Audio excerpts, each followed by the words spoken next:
time-space zone through deities and incarnations. And divine cosmic beings manifest through the Archavatara deities in temples and through Bhavasamadhi darshans in Nijavataras incarnations. And Bhavasamadhi darshan is the science of Nijavatara manifesting Paramashiva, the consciousness. It is where the formless, the being of Paramashiva, expresses through the Divya Sharira, the light body, and manifests as the Nijavatar, the physical form, for us to experience Paramashiva. Now all of you can also see how Devi Parashakti expresses through the beings of Rajeshwari and manifests as Nijavatara, the physical form, through Devi Meenakshi.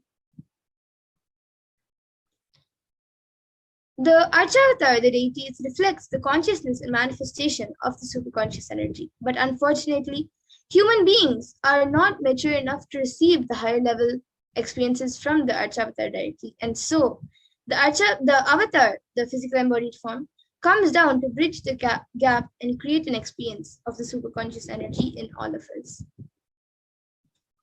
And the Bhavasamadhi darshan awakens your Kundalini Shakti, which is the latent potential energy in every human being. This influx of superconscious energy visibly slows down the aging process and also improves immunity to disease. During the darshan, the whole brain comes alive, turning into a superconductor of conscious energies that heal, empower, and transform all of our lives. And another phenomenon which happens during the Bhavasamadhi darshan is the mirroring of the neurons. So our neurons mirror that of the avatar. Mirroring neurons activate the process of all the observed movements or information of the avatar just by seeing. That is, the entire body can silently and without moving receive what is happening elsewhere through a process of direct observation, which is an experience, the superconscious energy radiated by the avatar. And the Akashic readings are not a prediction, but it is reading from the cosmic archives, beyond space where creation and destruction happen simultaneously. But in the dimension of time starts the past, present, and future. But because the Akashic readings are stored in the Akasha, which is in the space dimension, there is no past, no present, and no future. And that is why what you call as happened, happening, and yet to happen is clearly already recorded. And now let's have a small glimpse, a small introduction of the Supreme Pontiff of Hinduism, the one who, out of his extreme compassion, is giving us all these sciences. So the Supreme Pontiff of Hinduism, Jagat Guru Mahasanidanam, His Divine Holiness, Bhagavan Nithyananda Paramashivam, is the reviver of Kailasa, which is a macrocosmic, ancient, enlightened Hindu civilizational nation. And the Supreme Pontiff of Hinduism is the 1008th incarnation of Paramashiva as per Hinduism, recognized by his predecessors who are enlightened masters and adepts. The Supreme Pontiff of Hinduism has made the science of power manifestation, yoga, and temple-based universities a lifestyle for humanity. And he is ordained as the 233rd Guru Mahasanidanam of Kanchi Kailash Sarpagnipitam, which is the Tondai Mandala Adina, the incumbent emperor of Suryamsha Sarangi Samrajyam, the present 293rd Jagat Guru Mahasanidanam of Kailasonati Shyamla Pita Sarvik, and the present Mahamandleshwar of the Mahanirvani Akada, which is the largest apex monastic order. And the Supreme Pontiff of Hinduism is also the 1008th Acharya Mahamandleshwar of the Atal Akada, which is an ancient apex body of Hinduism, the present 23rd Guru Mahasanidanam of Dharmamukti Swargapuramadinam, and is elected as the Supreme Pontiff of Hinduism by a congregation of over 1,000 Hindu leaders. And he is also revered as a teacher of Hinduism, the most prolific, most viewed, read, and watched. He has authored 300 books in 10,000 articles in 3 different languages, which are English, Tamil, and Sanskrit. And these are translated into 50 languages with over 1,000 articles. And he has over 20 million copies of books and articles which are sold, read, and downloaded.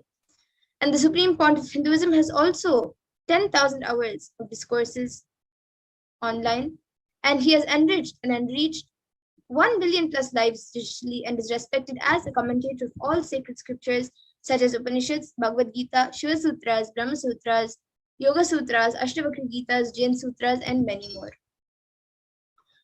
And he is also honored as the leader of Hinduism, the most awarded, internationally recognized Hindu leader. He has revived 108 ancient Hindu sampradayas, such as Rudrakanyas and Rudras, Rishis, Rishikas, Bhairavas, Bhairavis, and Sanyas, and is the establisher of the largest Hindu university, which is the Kailashas Nithyananda Hindu University in the world, with satellite campuses in 150 countries. He is also the establisher of 1,000 plus Kailasa enlightened ecosystems and the founder and reviver of over 100 Sarvagnipitas, and is also the collector of the largest Hindu library with over 1 million books, 1 million palm leaf scriptures, and over 20 million digital books.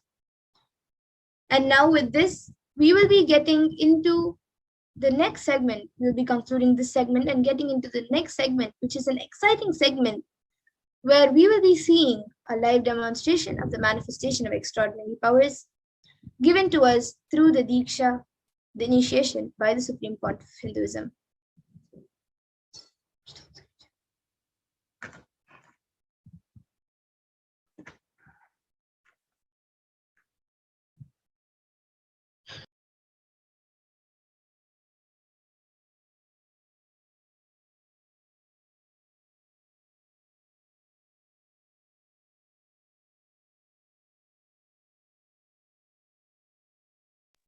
Yes, so now in this, we will be getting into the next segment where we will be seeing a live demonstration of the manifestation of extraordinary Shaktis.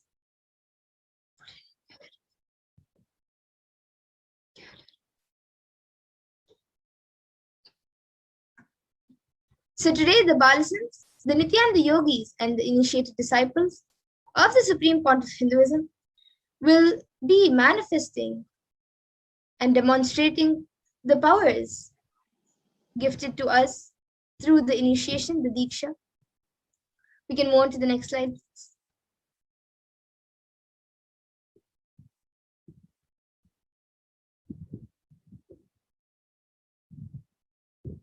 Yes, the next slide.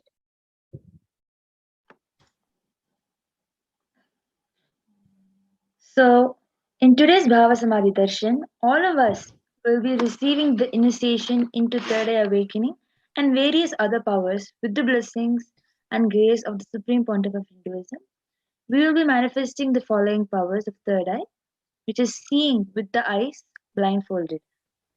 The Third Eye is the cosmic browsing center. Everybody might be wondering where the Third Eye is located. So third eye is the cosmic browsing center located between the brows, which upon initiation, one can effortlessly express powers and see through the third eye, just as you would be able to see with the two eyes.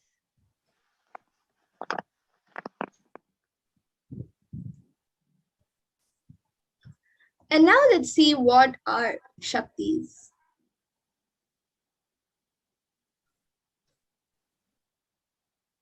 So in the Vedagumas, the source scriptures of Hinduism, Paramashiva reveals in elaborate detail that every human being is hardwired to be able to manifest 463 plus extraordinary Shaktis, divine powers. And manifesting powers are described as a system, method, and science for human beings to explore the various possibilities and powers and have access to various states of consciousness. Shaktis manifest from the fundamental cognition that you are divine. You are a divine and you need to manifest the divine, not that you are a man and you need to reach the divine. So now we will be seeing a few differences between the Shaktis and the Siddhis. This term Siddhis is very popular. Anyone could have heard. But now we will see the differences of Shaktis out of the Siddhis. So Shaktis express from the space of enlightenment and as a side effect of feeling connection with the divine and high integrity with the Guru. And Shaktis are the source of enlightenment, whereas Siddhis are powers that manifest from tapas or from penance to achieve the space of enlightenment and are on the path of enlightenment. And a few more differences between Shaktis and Siddhis are that Shaktis of Paramashiva manifest through ordinary human beings in an extraordinary way after the initiation from the avatar and are permanent, whereas Siddhis are not permanent and may divert you from your enlightenment.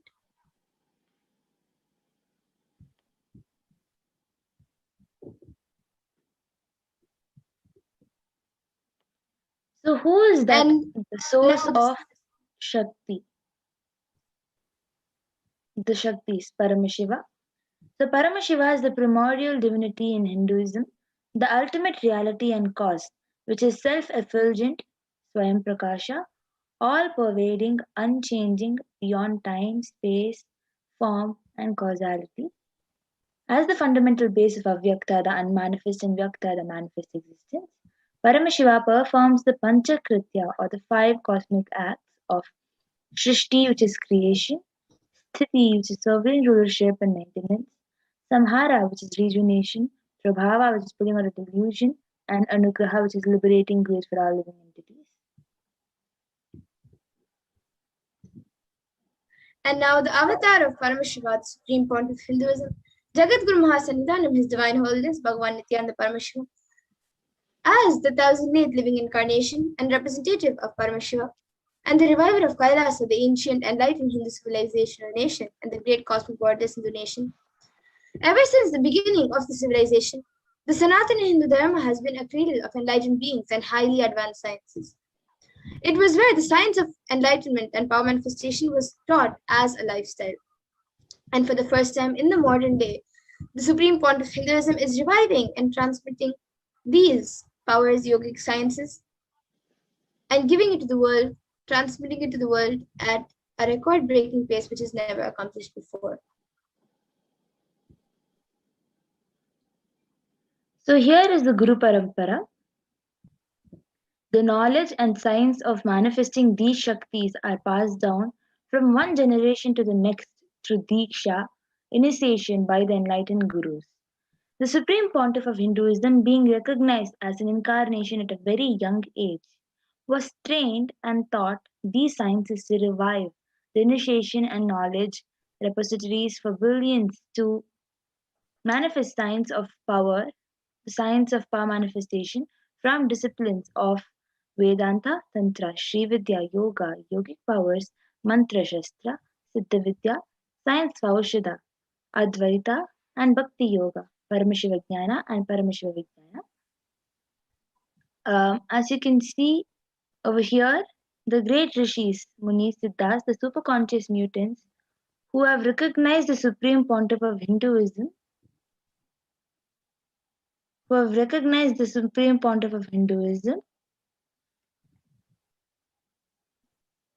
and predicted and recognized that the supreme pontiff of Hinduism is an incarnation of Paramashiva and Parashakti. You can see here the various incarnations, the rishis who have and the munis who have predicted the supreme pontiff to be an incarnation.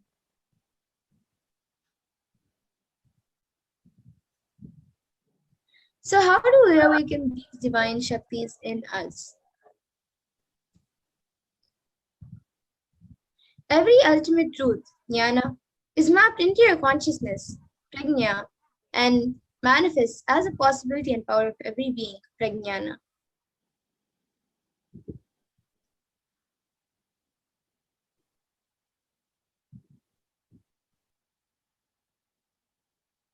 Yes, now we will be watching a video on the science of Diksha. You can share the sound.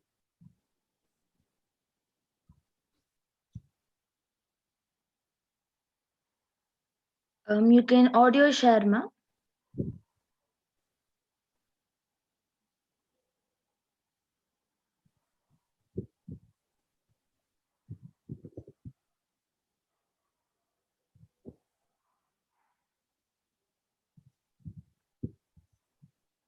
Or you can go to the next slide, ma.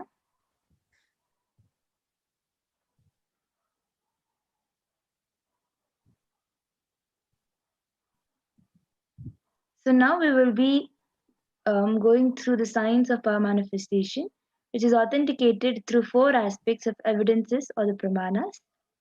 So the first is the Shastra Pramana, the eternal unchangeable truths revealed in the source scripture. The next is the Apta Pramana, the experiences and results of Apta, the authorities of Hinduism, the Vedic rishis, munis, scientists who time tested and verified this science.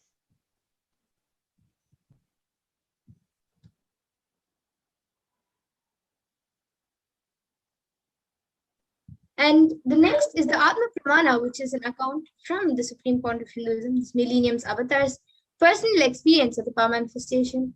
And then the next is the Pratyaksha Pramana, which is the empirical evidence from observation and scientific experiment. The Vedagamas is a living applied science. The Vedas are the ultimate superior authority. For Hindus, the Vedas are pure science. Now you can go to the next slide. The Vedas are the pure science where the ultimate truths are explained, whereas the Agamas are the scriptures where the applied technology, the applied science is expanded. The Vedas and Agamas, the Vedagamas, are given the status of Shruti as they are directly revealed by Paramashiva. They are the ultimate, eternal, unchangeable truths. A reference cited from these Shastras or source scriptures are called the Shastra Pramana. And now let us get ready to witness a very unique and exciting demonstration of the power of third eye. So we will be first getting into the power of third eye, which is seeing with the eyes blindfolded. So the Shastra Pramana, the scriptural reference, to manifest this power of third eye comes from the Vijnana Bhairava Tantra.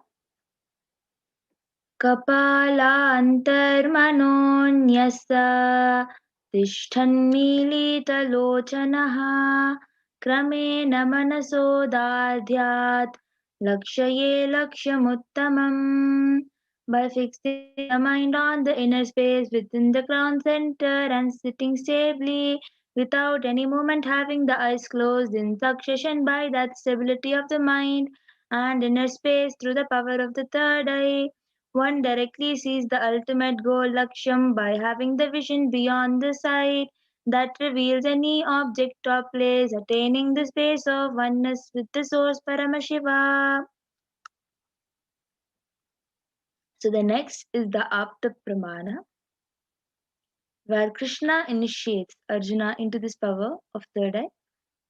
न तु मां शक्यसे द्रष्टुं मनेनैव स्वचक्षुषा दिव्यं ददामि ते चक्षुः पश्य मे योगमैश्वरम्. Bhagavan Krishna says to Arjuna,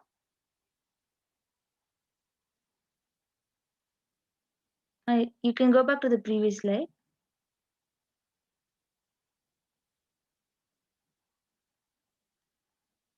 Bhagavan Krishna says to Arjuna, but you cannot see my cosmic form with these physical eyes of yours. Therefore, I grant you divine third eye vision. Behold my cosmic opulence.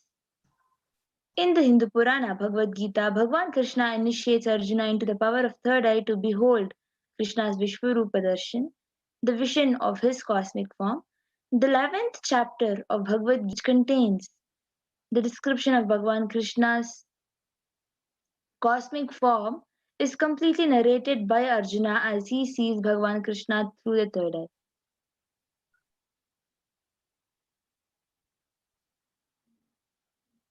And the Atma Pramana for this power, in Swamiji's own words, the first experience is that I was able to see everything around me, above me, the whole 360-degree, 10 directions, below me, everything. I realized not only I was able to see, I was able to feel, experience all of that as me. So the next, the Pratyaksha Pramana, the empirical evidence from observations and scientific experimentations. So when the study was measured using the positron emission tomography, the PET, when doing normal daily activities, it was high activities measured in the brain where the third eye is located, and when in deep samadhi state, it is only third eye region which is active, and almost the rest of the brain was at peace.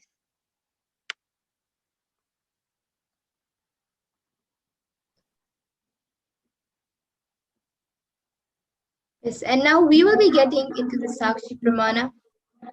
the live demonstration of the extraordinary powers. And these powers are a gift given to humanity by the Supreme Pontiff of Hinduism. And it is a pure science, a great science of third eye awakening. And the Supreme Pontiff of Hinduism has now initiated millions into this power. And this also has resulted in the manifestation coming useful in the day-to-day life also. So now we will be getting into the live demonstration of the divine powers. Yes. So now we have this eye band. You can stop the screen share now. Yes. So now we have this eye band which has a sponge attached to it, and the sponge has two openings into which the eyes will go and stick. The sponge will just stick onto the face, due to which there will be no way of light entering. And as you all know, we can see only with the help of light with the two eyes. So there is no chance of light entering when you put on this eye band. Normally, people use this for sleeping so that there will be no light entering and disturbing their sleep. So this will be put on by a volunteer on Mamadura's eyes. Yes. So now I request the volunteer to put the eye band on my eyes.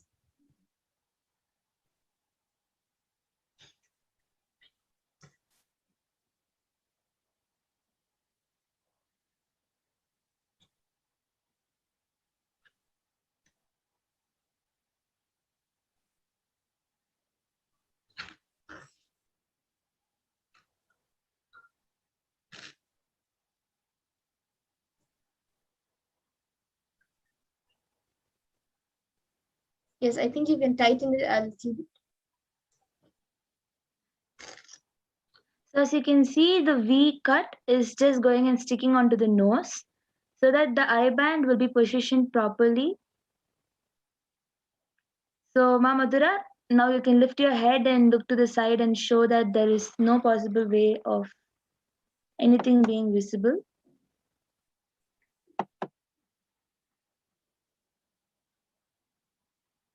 Yes, and now the volunteer will be projecting the YouTube comments in front of me. So if anyone wants anything in particular for Ma Madhura to read, you can put it in the comment section.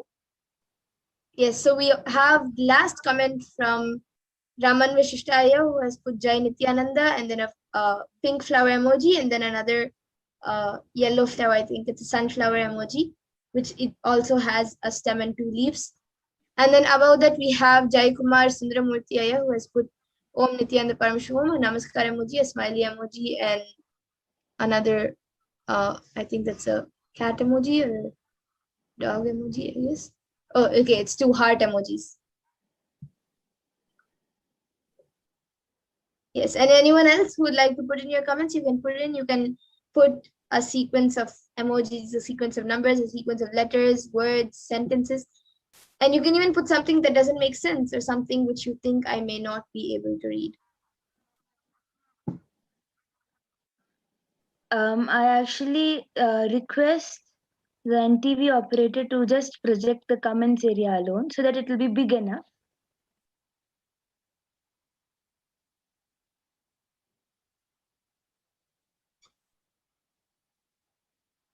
Not for the third eye, but for the people who are viewing us to be able to see.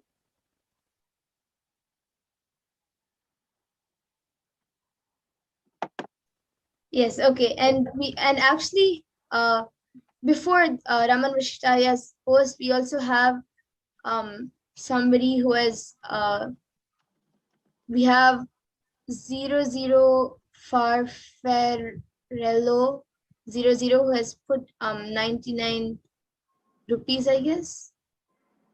And then now we have somebody called DD who has put how are you? And anyone else who would like to put in your comments?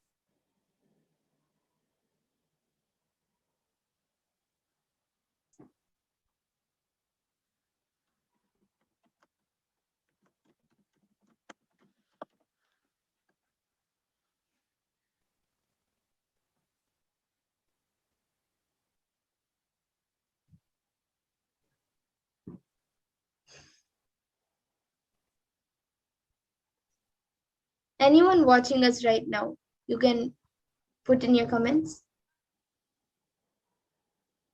And in the meantime, I also have a Bhagavad Gita book with me. So I have this Bhagavad Gita decoded book. And I will be opening a random page in front of all of you. And I will be reading that page. Okay. Okay, so now I have a page open.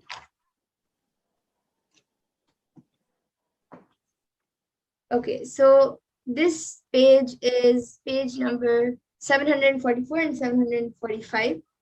And then there's in page number 744, there's a continuation of the previous sentence, actually of the previous word. It says, in the previous page, it says and enrich, and then the ing is on this page. So enriching everything, it is a blessing. Then what we have, then the actual thing which starts, which is a proper paragraph. What have we brought here to lose? Our insecure consciousness is nothing but ignorance of the truth. What we are going to carry with us after death? Nothing, a simple truth. Neither we have brought anything, nor we are going to take back anything. So that's para on this page. And I'll continue reading this page. So as you can see, actually you can stop the screen share now, so that people can see the page clearly.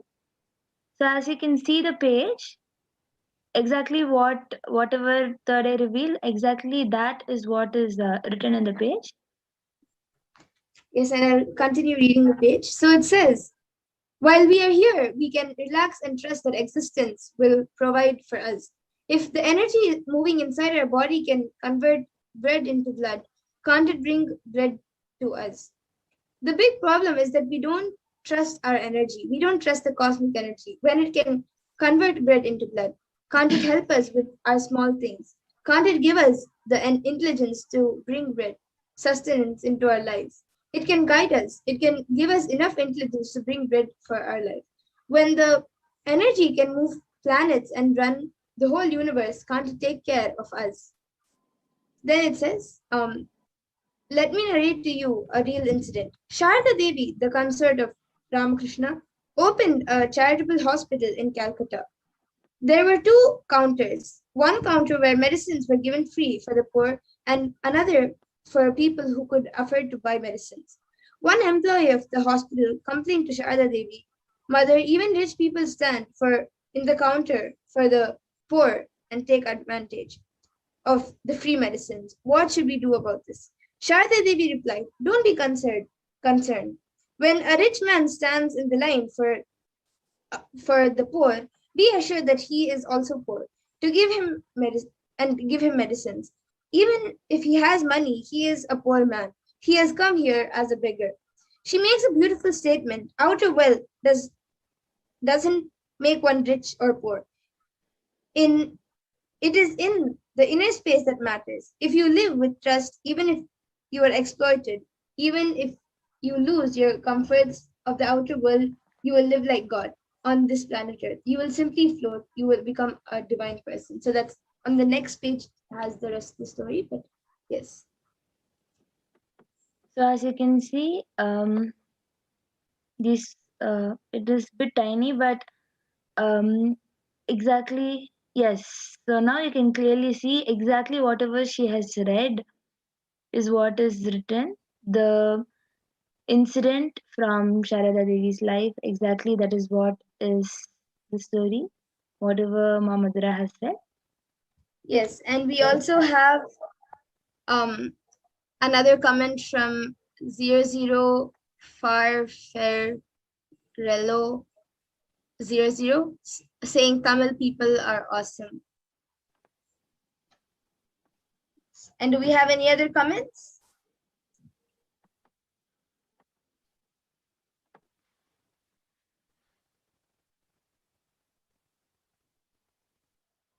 Okay, so now I request the volunteer to remove my IBAN. So now I will be removing my IBAN and showing to all of you.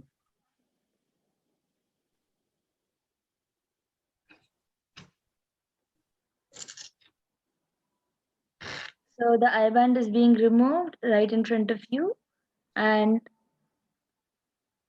as you can see that it is the same eye band that we had a look of just before putting it on.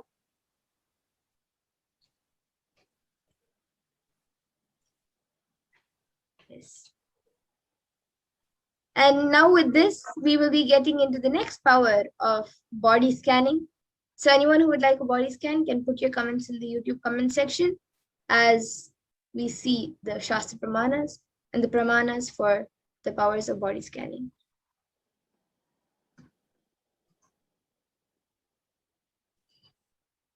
So in this power of body scanning, one awakens to the ability to scan illnesses, diseases, medically diagnose issues, and provide solutions through the awakened third eye.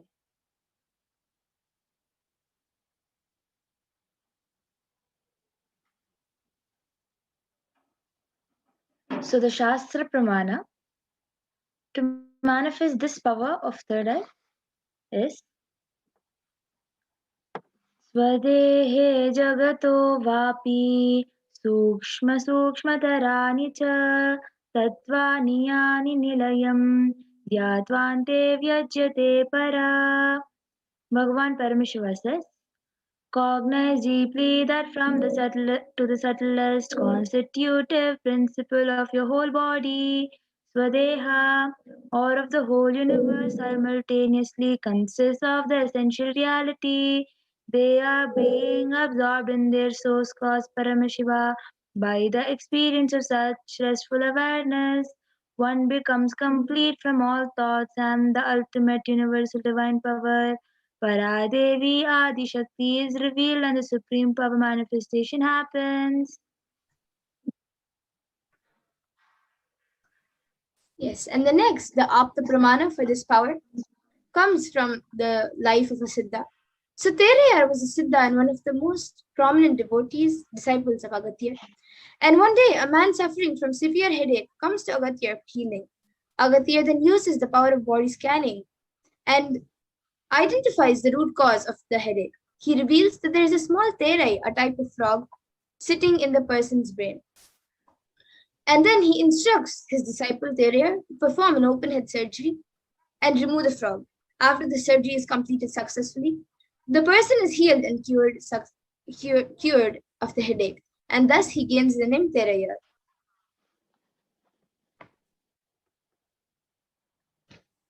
The Atma Pramana, the incident account from Swamiji's own life, which is time tested and authentically verified by science.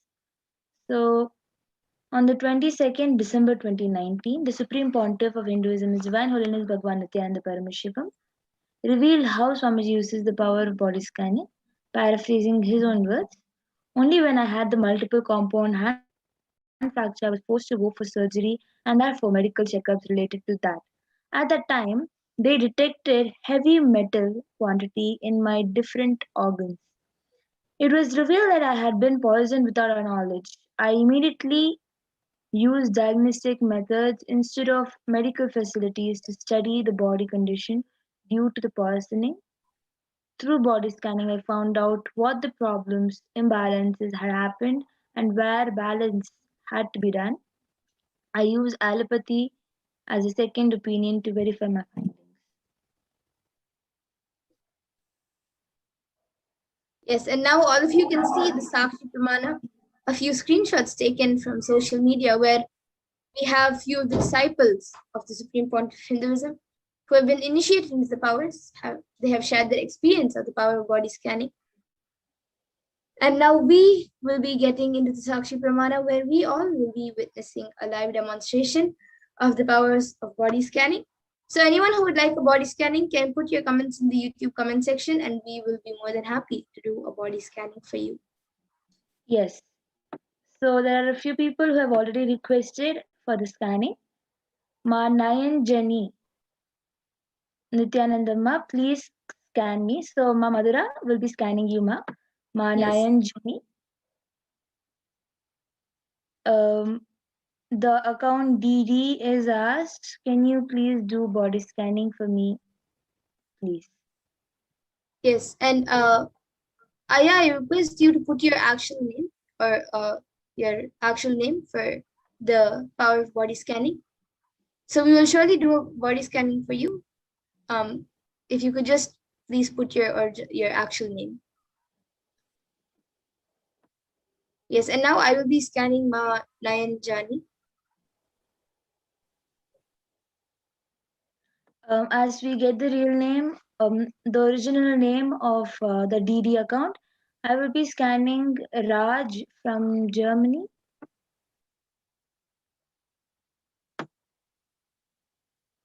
Rajavendra.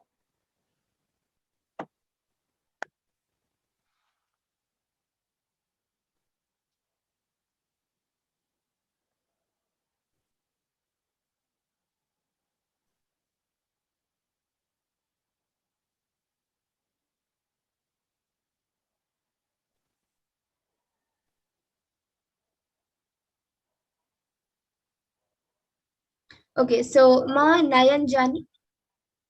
When I scan your body, Paramashiva revealed to me that in your back there's a lot of stiffness and pressure being put on your backbone, and due to that, it is even making your daily activities like the time you spend in doing uh, physical activities has reduced because of the pressure and the stiffness being created in your backbone. So I was able to see that for this, every day, if you can do some stretches and relax your backbone, like don't put so much pressure on your back. And as much as possible, whenever you're sitting, whether it's on the ground or a chair, whenever you're sitting, sit straight and um, whenever you remember, at least uh, 5 times in a day, chant Mahavakya for some time, like maybe 2 to 3 minutes, chant Mahavakya, and that will help heal your body, ma'am. So this is what I was able to see. And if uh, So, you can get back in as the I'm comment section.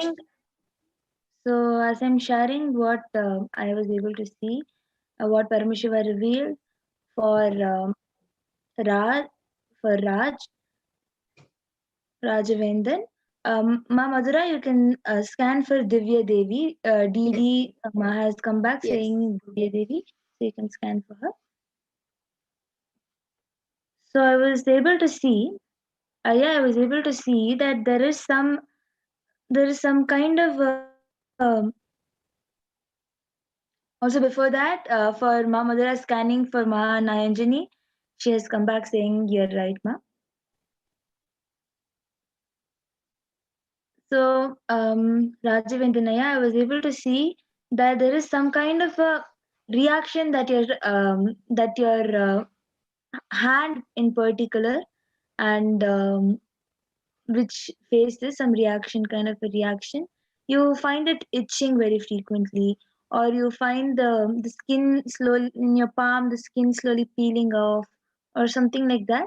And also there is some sort of pain that shoots from your back. It's like it just shoots and goes to high and just like that stops. So I was able to see it is like a poking on your back. It just shoots in your back and then all of a sudden stops in that pain. I was able to see that this also happens. I was able to see that you should practice Paschimottanasana um, as a solution for your back. And I was also able to see that you have to apply some curd mixed with haritaki on your wherever the skin is facing some reaction over that. So these are the two solutions I was able to see. Yes. So Rajaya, you can get back in the comment section. And Ma Divya Devi, you to see there's this block in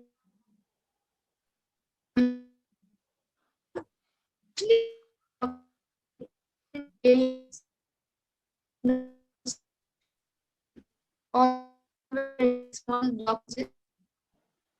affecting you, but still block to be Ma Madhura, your voice is breaking a lot. We're not able to hear you clearly. Your voice is breaking a lot.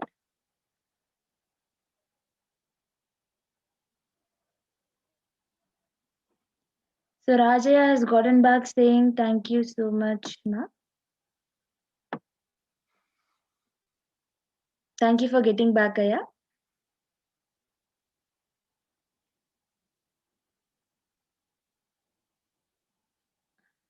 Madhavya Devi, actually, sorry for the technical glitch, Ma. She has dropped off. She will be getting back very soon. So, actually, there are many instances. If anyone else also wants scanning, you can put it in the chat. Actually, Madhavya Devi, even I was scanning for you, so I can share what I was able to see. So, I was able to see that there is frequent stomach pain, and I was able to see that it feels like something is hitting you in the stomach from the inside. It feels like something is hitting you from the inside. So I was able to see that it is not a big problem, but you just need to have more haritaki. So this is a solution I was able to see. And you also have like frequent back pains, um, especially the pain on the upper back right here. I was able to see that you have frequent pain, not just in the upper back. Most of the time it is in the upper back, but you have lower back pain and upper back pain. You have back pain in general, and the solution I was able to see is, as much as possible, do not take support of something to sit on. Sit straight. That itself will help a lot. This was the solution I was able to see. So if anyone else has any questions, or if anyone else has any request for scanning, you can put it down. And Madhavya Devi, you can get back.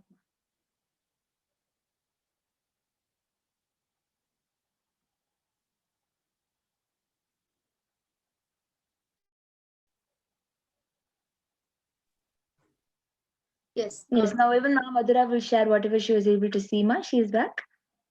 Yes. As I was saying, there I was able to see for Ma Divya Devi that there's a blockage in their blockages in the nasal path. It's not there is a lot of blockage, but it is not affecting right now very much. But if it is not cleaned and the blockages are not taken out within like maybe a month or 2 months, then it can become a severe breathing problem.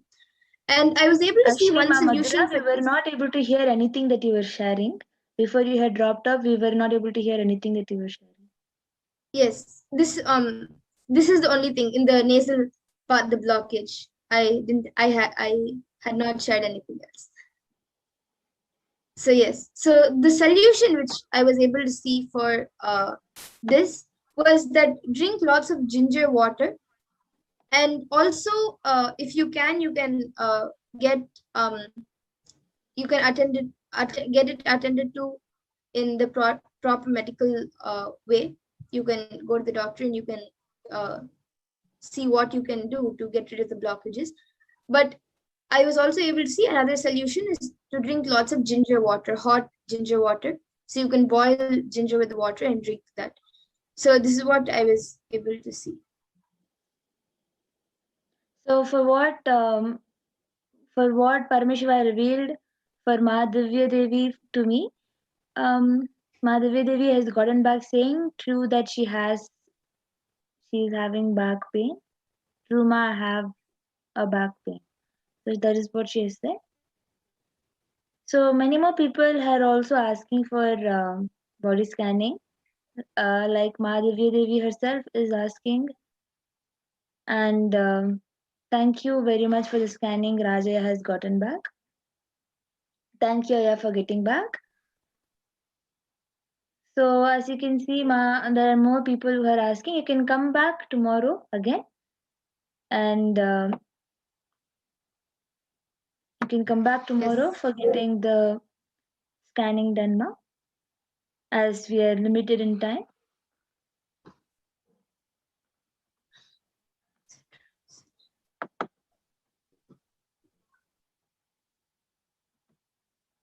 Yes, and now with this, we will be coming to the conclusion of this power manifestation segment. And we will be moving on to the next segment where we will be learning more about Devi Parashakti. So we will be back after a short break. Please stay tuned. We will be back. Thank you, Nityanandam.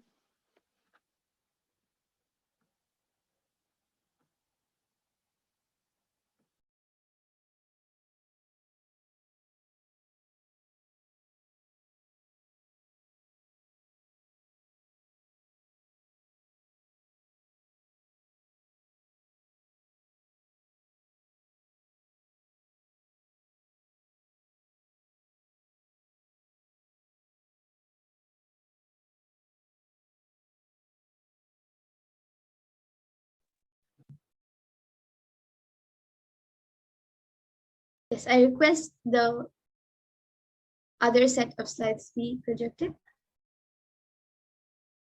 So now we will be moving on to the next segment where we will be learning about the divine feminine consciousness, which is Devi Parashakti.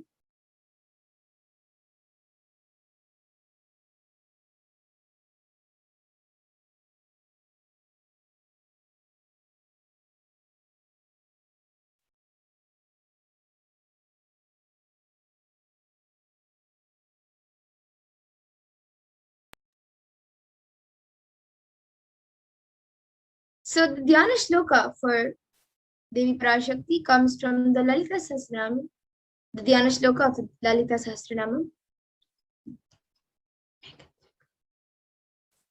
I'll now be chanting. Sindhuraruna vigraham trinayana manikya mauli spurat taranayaka shekharam smitamukhi mapina vakshoruham panivyamali purna ratna chashakam raktotpalam bhibratim saumyam ratna gatastha rakta charanam dhyayet paramambikam. And the translation for this is: the Divine Mother is to be meditated upon as shining in a vermilion red body with triple eyes, sporting a crown of rubies, studded with the crescent moon, a face all smiles, a splendid bust, a hand holding a jewel cup, brimming with mead, and the other twirling in red lotus. And another verse, we can go to the next slide. Another verse from the Lalita Sahasranam is Arunam Karunam Tarangatakshim Dritapashankusha Pushpabana Chapam Animadhi Viravrita Mayukaihi Rahamityeva Vibhavaye Bhavanim. And the translation for this is: I meditate upon the great empress. She is red in color. Her eyes are full of compassion. She holds the noose, the gourd, the bow, and the flowery arrows in her hands. She is surrounded on all sides by the powers such as anima forays, and she is the self within me.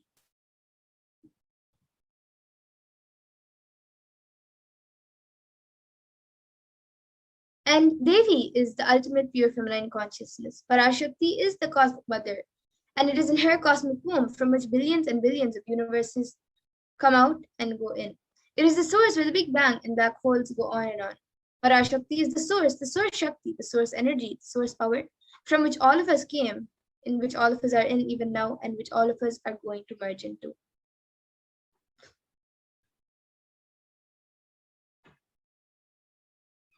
And out of her extreme compassion, so we can go to the previous slide.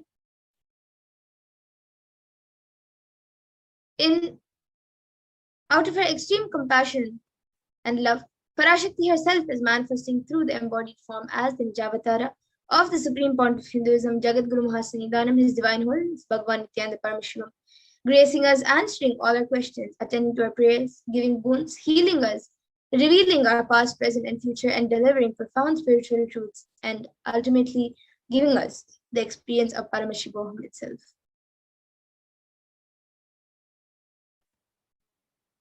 And in the words of Devi Parashakti herself, raising as Omkara, expressing as Vedas and Agamas, blossomed as Shinkara, Filled as Parashodasi, living in 40 triangles, the Kailasha Swamini, who is in Kailasha Sri Parachintamani, Parashodasi, sitting as part of Paramashiva, Parameshwari, who rules the world, Mani, Meenakshi. As Nithyananda, I took Nijavatara here to give good boons to everyone, to bestow all goodness. Hiranya Garbha Swarupini, Brahmanda Yoni, Shami, Chandramauli, Rapala, Aparna, Uma, Parvati, Savitri, Navayavana, Samrajya Lakshmi, Parameshwari, Parashodasi, Meenakshi. Taking the form of Nithyananda, I came here as Nijavatara with great compassion I am blessing. Listen, people, to do good to all of you, I took the form of Nithyananda and came down as Nijavatara.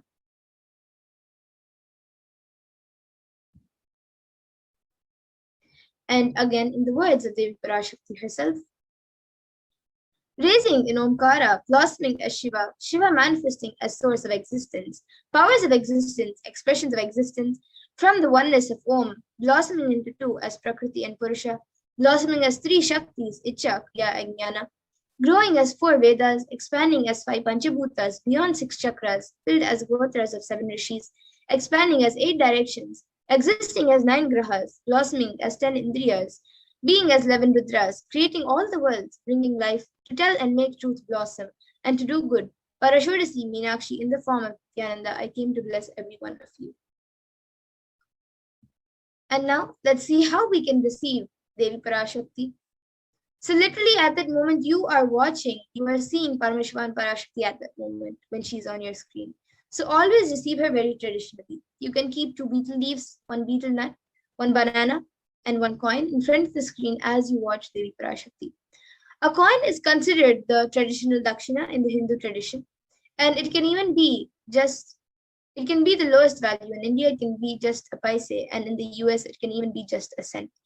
Swamiji says, I'm not trying to monetize. Keep even 1 cent, it is okay. So for 100 days, if you have darshan, it will add up to $1. In India, even 1 paise is okay.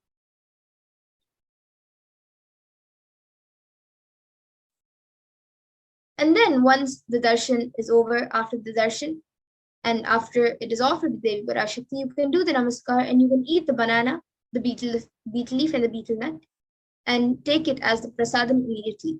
And the coins which you collect, you can send it to the LA temple. And this betel leaf, betel nut may look too small, but in a few days you will see how much it adds to your sentiments, that really she is there. You will not take Devi Darshan for granted. Rituals will break your monotonous, unconscious mentality and lifestyle and remind you and raise you to the powerful cognitions. It will break your unconscious behavior. And now all of you can also see how you can set up the tambulam, the one betel nut, two betel leaves, one banana, and one coin. There are also many other things kept in the plate, like a coconut, kumkum, flowers, and many other things. Whatever you would like to add, you can also keep along with the plate. But these, the coin, the betel leaves, the betel nut, and the banana are just a few basic things. So you can start off with this. You can keep it in a plate, keep it in front of the screen as you watch Devi Parashakti. And now with this, we come to the conclusion of this segment, and we will be moving on to the further segments of the Parashakti Akash feelings, where we will be seeing what Devi has revealed for humanity and how it has become a reality and how Devi is giving solutions for everything to save humanity. So now with this, we will be back after a short break to continue and move on to the further segments.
Nithyananda. Welcome to all of the viewers. After that very quick break, and as you can see, we understood now the introduction to Devi Parashakti. Now let us move into the next segment of this program as we are preparing and getting ready for the Guru Poornima festival. The next segment, we will be understanding some of the guidances that Devi Parashakti has given. As well, we will be seeing the different ways that whatever Devi Parashakti has told has come true, has literally become a reality in just a matter of days or in even a few weeks. Devi Parashakti has guided the whole humanity with so many different guidances and ensure that each and every one of us understand and are protected by Devi Parashakti.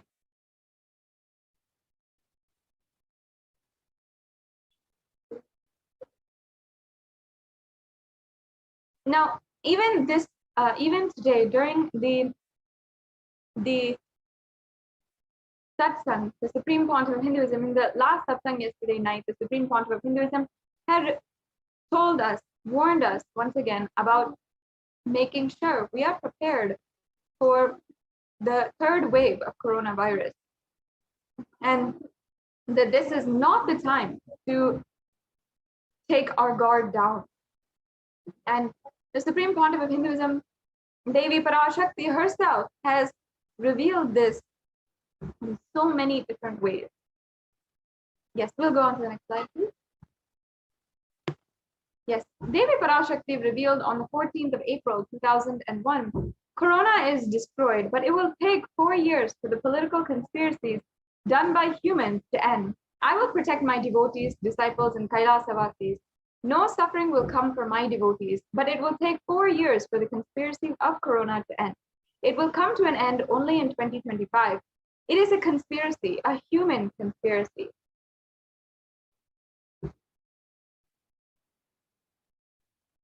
And you are asking about the suffering of Corona in India? Listen properly to what is said. With honesty, I am telling you the real truth. The cosmic pralaya has stopped. The Corona second wave that is happening now is a bioweapon. And what is happening now is a bio-war. As Nijavatar, taking the form of Nithyananda Parashakti, I came in person to save Bharat, to save Sanatana Hindu Dharma in Bharat. Taking the form of Nithyananda when I came as Nijavatara, the people who doesn't know how to live having me with them, what I will do for them.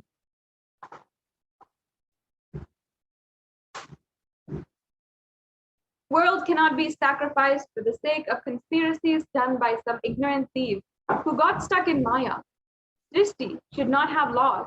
Cosmos should not have destruction. To save the cosmos from Pralaya, I made a huge ship. Its name is Adi Kailasa, and Adi Kailasa is the ship that will gather all the enlightened powers of this cosmos.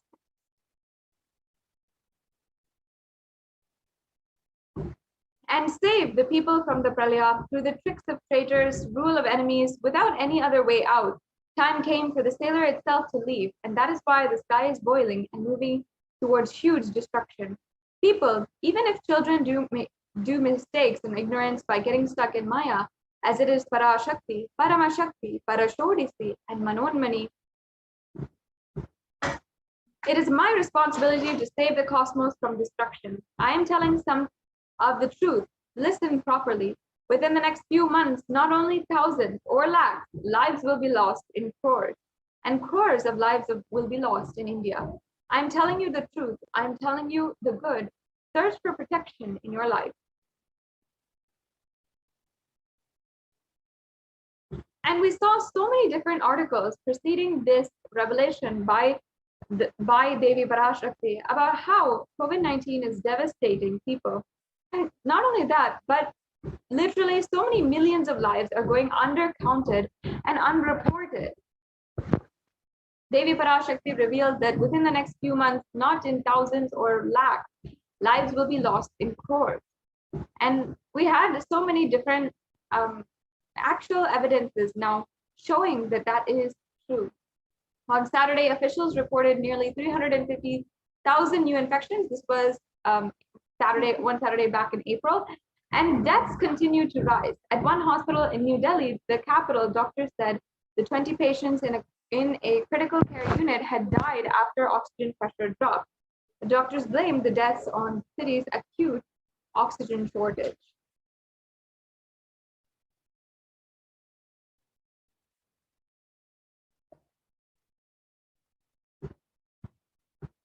And here we have another article saying India posts highest death toll in pandemic so far.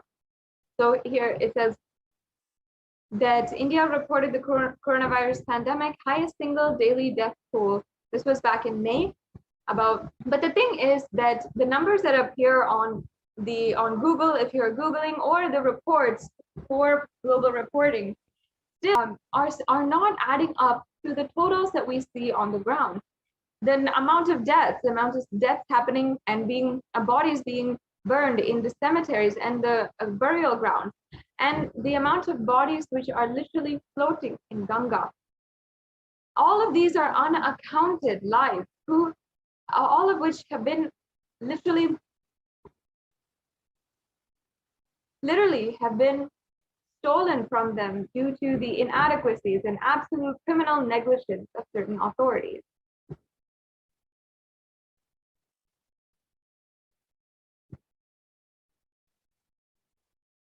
As you can see here, these are some of the visuals of the COVID disaster in India. And the Supreme Pontiff of Hinduism even revealed, we can go on to the next slide. All devotees and disciples, whoever listens to me, whom I don't need to convince, this is a personal message I am giving to you. Devi has very clearly revealed to me the Purattasi month, August to September, there is going to be a worse third wave of corona.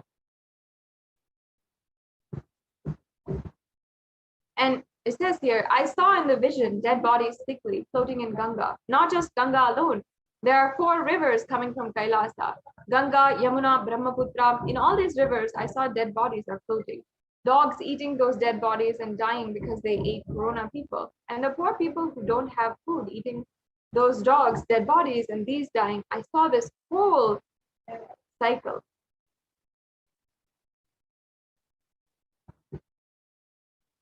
The Supreme Pontiff of Hinduism continued to reveal, I am not a constipated conspiracy theorist or a positive thinking bakwas. I see reality as it is and revealing to you all as it is. And after that, we saw how behind bodies found in the river bank of the river Ganga and so many other rivers, the bodies are coming in scores and unclaimed, uncounted, and unidentified.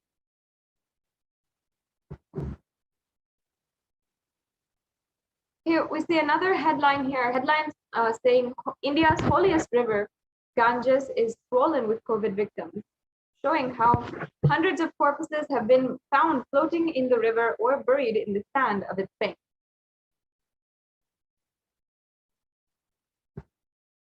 And the next wave is attacking kids more. That is what is terrorizing and frightening. The Supreme Pontiff of Hinduism then goes to say, I can't reveal more details. And here we have another article saying India's richest state was at the center of the second wave. Now it's preparing for a third wave. The western state of Maharashtra has so far reported more than 5.4 million cases, including over 1,000 deaths from COVID-19, and who some predict a third wave could hit India potentially between September and October.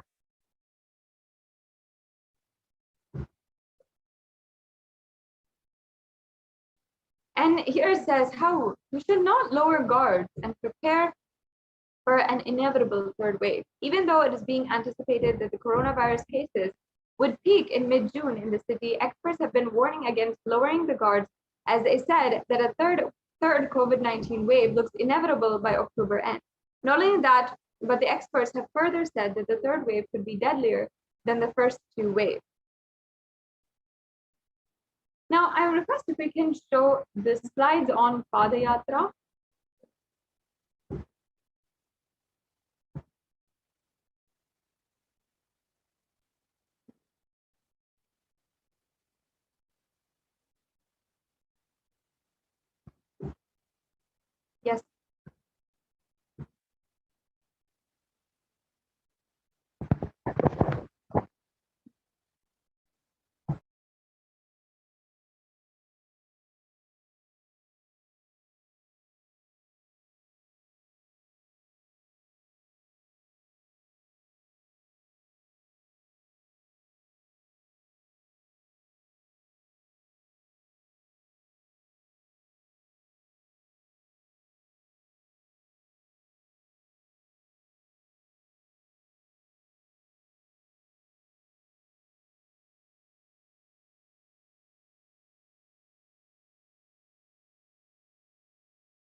Yes, completing with all the viewers for that technical difficulty.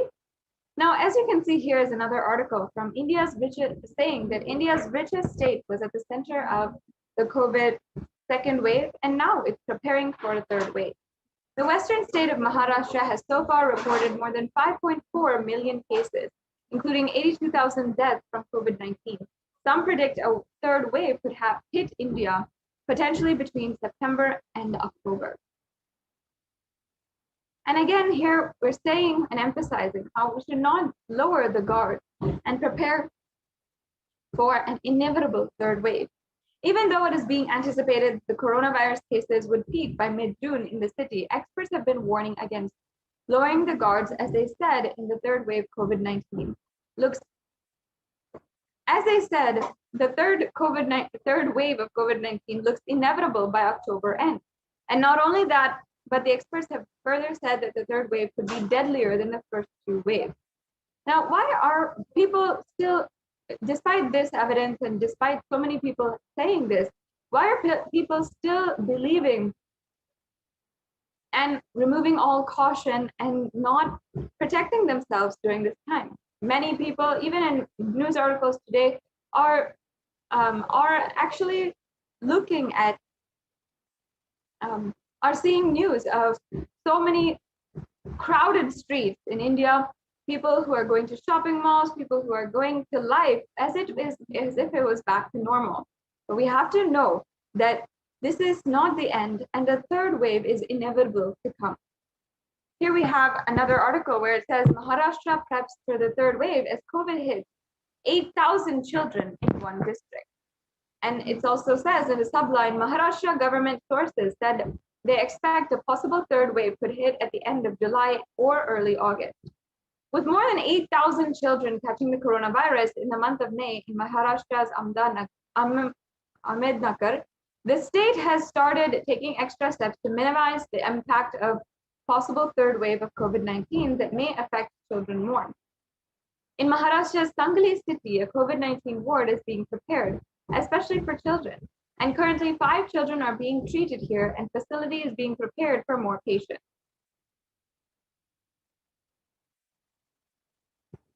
And again, another article from Times Now News, the third wave of corona to impact children. Over 9,000 children test positive in Maharashtra. With the fears of the second wave of COVID-19 still lingering, of course, this was quite a while back, this article, the experts have suggested that the third wave will severely impact children. If the virus changes its course of nature, the children will be largely impacted. And reports suggest that the virus has already impacted children across the country in the second wave. So each and every one of us needs to understand the importance here. Now, I request if we can go on to the next set of slides, the Padayatra slide, and understand how the Supreme Pontiff of Hinduism has actually helped and was trying to help prevent such immense amount of destruction to happen.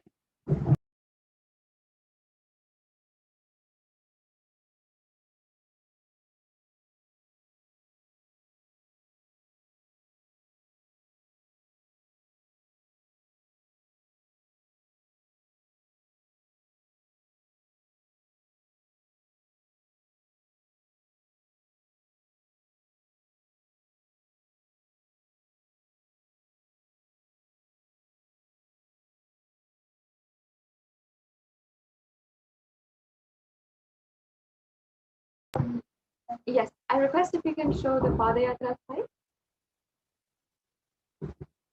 Now we'll be understanding how with the very advent of the avatar, he has been working towards making the entire world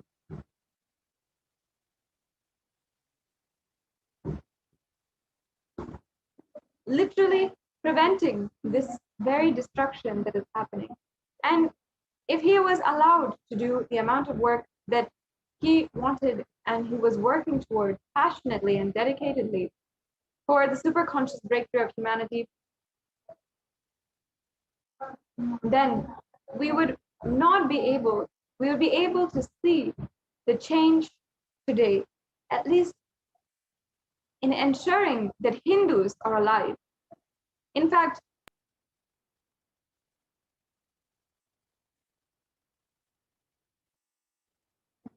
yes, you can see now the unique contribution to the spiritual consciousness from the Vedic tradition. Yes, we can go on to the next slide.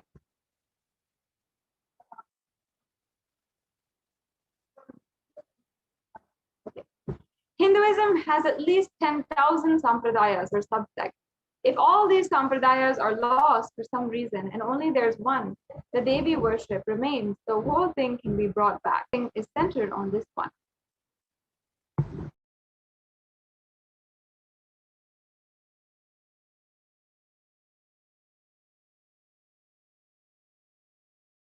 Yes, and the Supreme Pontiff of Hinduism continues to say that the sacred feminine worship is a hologram of the Vedic tradition. There is no enlightened being on the planet Earth without worshipping the sacred feminine, including me. And the Supreme Pontiff of Hinduism describes, I am basically a Shakta. I myself followed Devi worship. From the beginning, if you see my biography and all the deities I carved, the darshan I had, all are mother-based or Devi Parashakti-based. And great avatar who lived in 1836 even, 1836 to 1886. He says, Shiva is Brahman, but Devi has the key to reach Brahman. Unless she opens, nobody can reach him.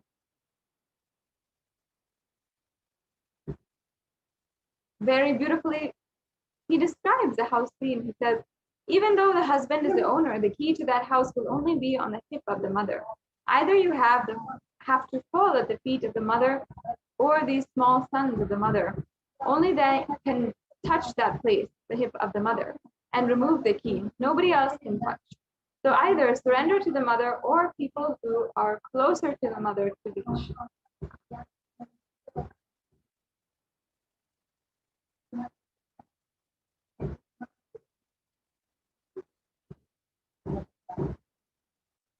And here in this program, we're understanding how divine cosmic beings are real and they manifest from Kailasa, the enlightened time-space zone, through deities and incarnation.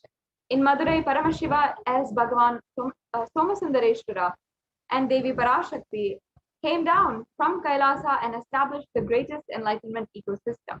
In Madurai, Bhagavan Sundareshwara graced the people of Madurai and various miracles, and he stays in the frequency where he immediately assumes the human body and relates with you, answers you, responds to you, and raises you. The whole Shivalilarnava in Madurai beautifully Paramashiva reveals in every time when he assumes the form to manifest certain power and grace the devotee. He exemplifies the expression of certain sacred secrets that humanity can benefit from. And Dhananjayan, a merchant living in Manavur, the great city of Kulashekara, Pandyan, king of Madurai, one day worshipped Lord Chokkalingam Paramashiva in the form of the linga and the dome-shaped deity of the Shiva in Kadambavanam in Madurai. As he was worshipping, he had a vision of the Devas too, and worshipping Paramashiva there. He spoke to the vision of the Pandyan king, who started brooding over it.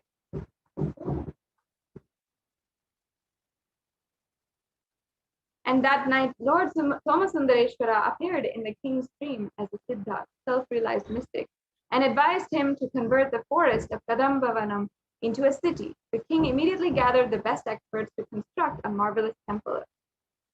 And as you can see, this is the temple here. And while the king performed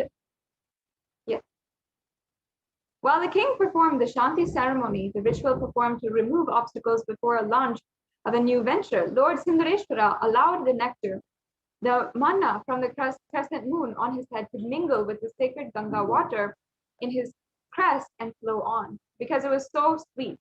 The place required the name Madurai. Before he died, King Kulashekara Pandyan crowned his son Malayadwaja Pandyan as his successor.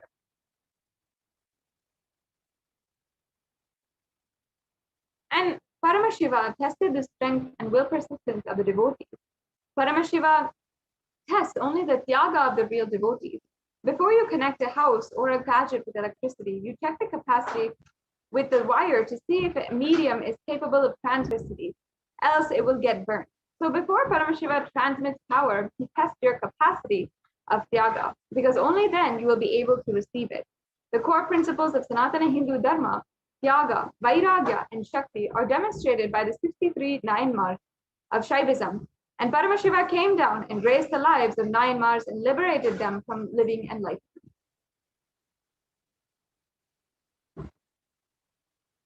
And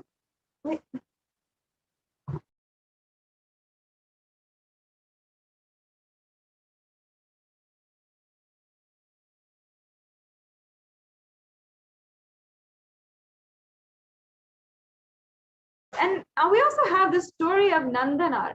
Now, Nandanar belonged to the Adhanur in Chola Kingdom, and presently the Adhanur is located in Tanjavur in the Indian state of Tamil Nadu. He was born in the Pulaya caste, who was regarded as untouchable. They were agricultural laborers and singers, and he was the embodiment of humility and devotion. Paramashiva was his sole refuge, and he would often visit the holy places of pilgrimage and supply leather drums and such other musical instruments for the temples.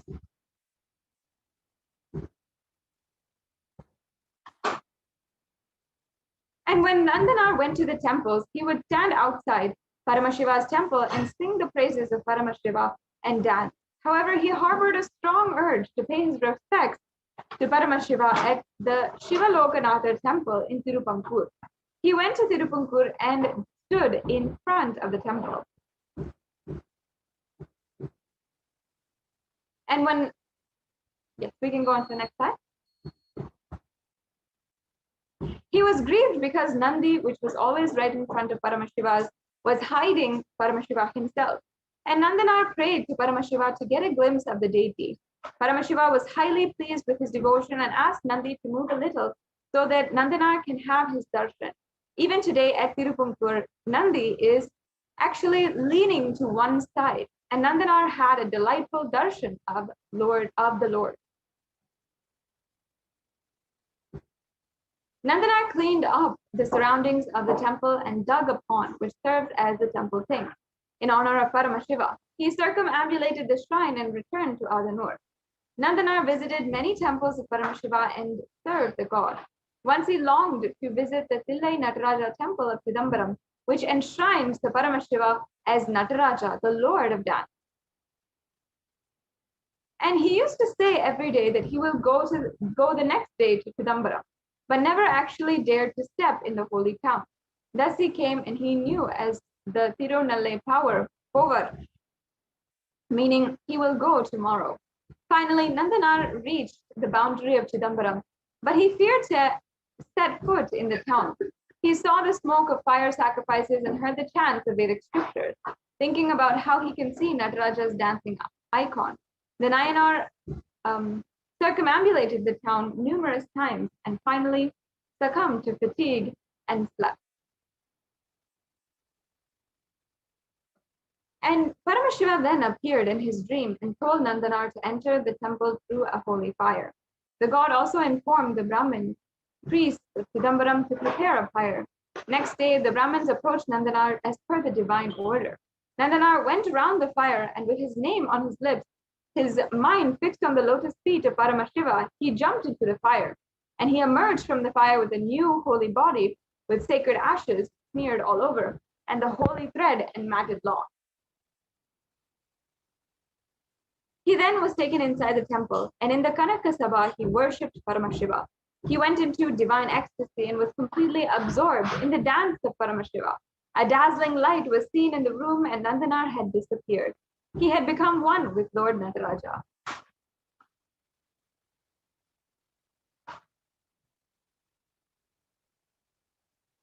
Yes, I can project the slides on the Padayatra. And while I get these to each and every one,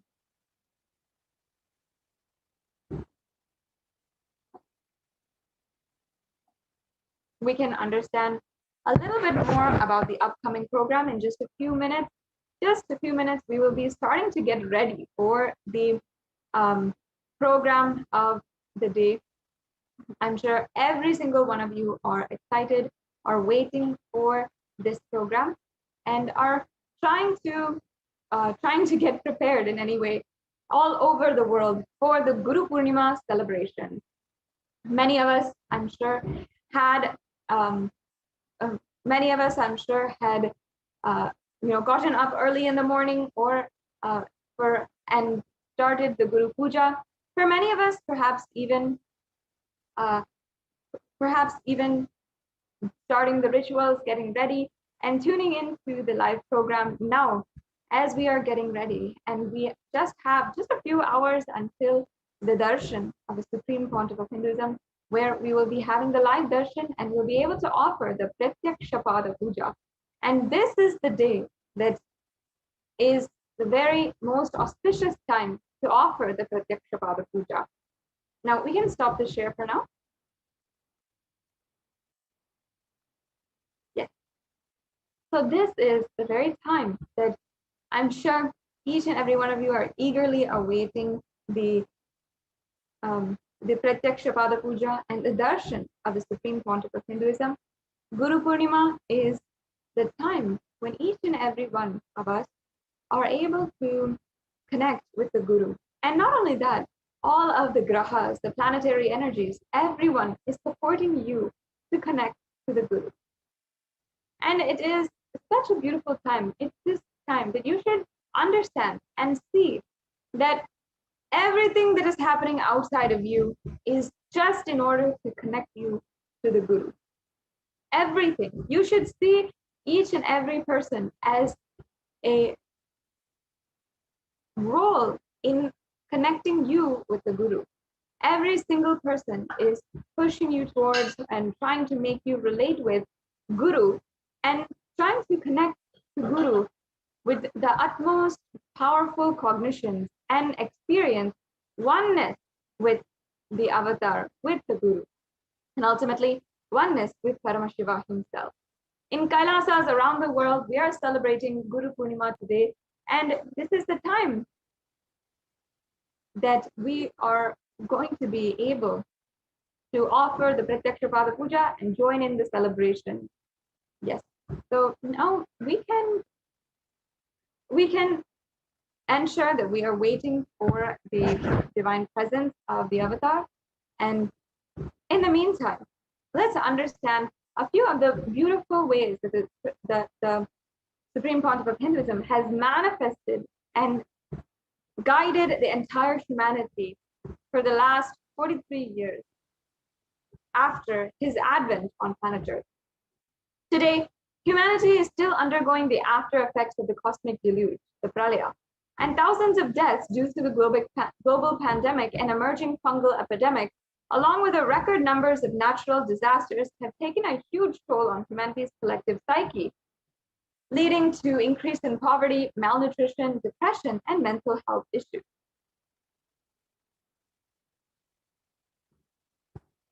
And here are just some of the shocking numbers. The total number of deaths is 3.8 million worldwide. The total confirmed cases is 175.9 million. And the worst affected countries are US, India, and Brazil. But of course, even here, there's so much of underreporting gone. It's almost impossible to understand and know what exactly is happening. The next slide, please.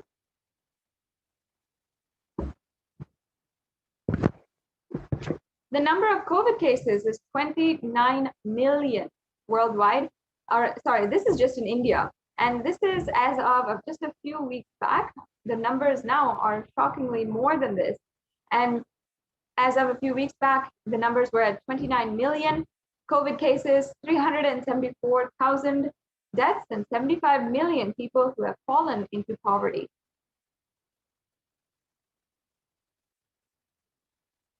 And because of this, India is suffering because of it is the sixth most depressed country in the whole world. 6.5% of population suffering from some form of mental illness. Also, the suicide rate of 10.9% for every 1 lakh people. Suicide is one of the biggest causes of death in the age group 15 to 24, and the average suicide rate in India for every 1 lakh people.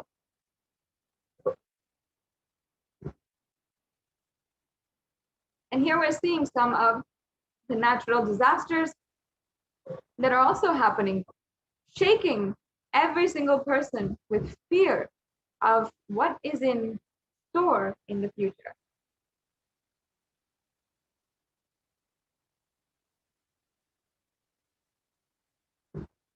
Now, let us understand how we could have prevented this. Let's just watch a brief video what Devi Parashakti revealed as the solution.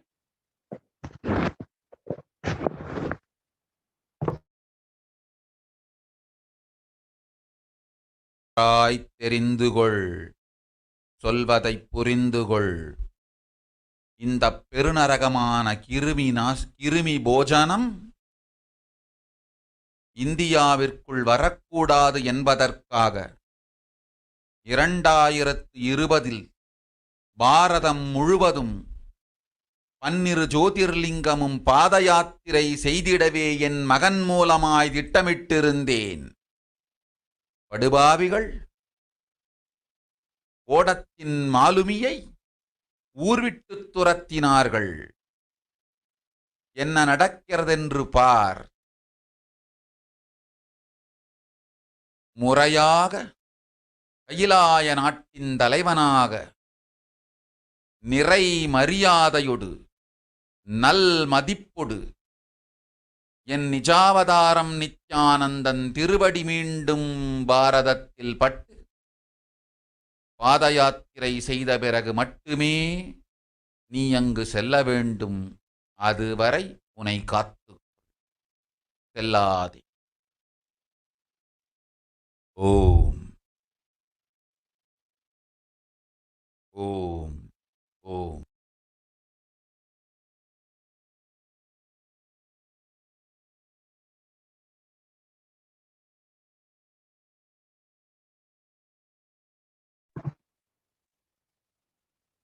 Yes, we can go on to the next slide.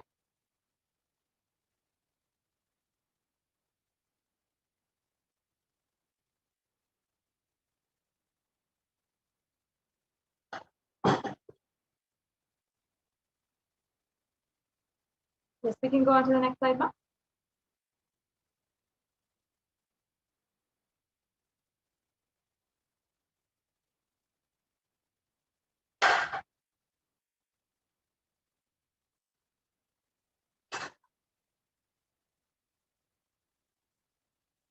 Going on to the next slide.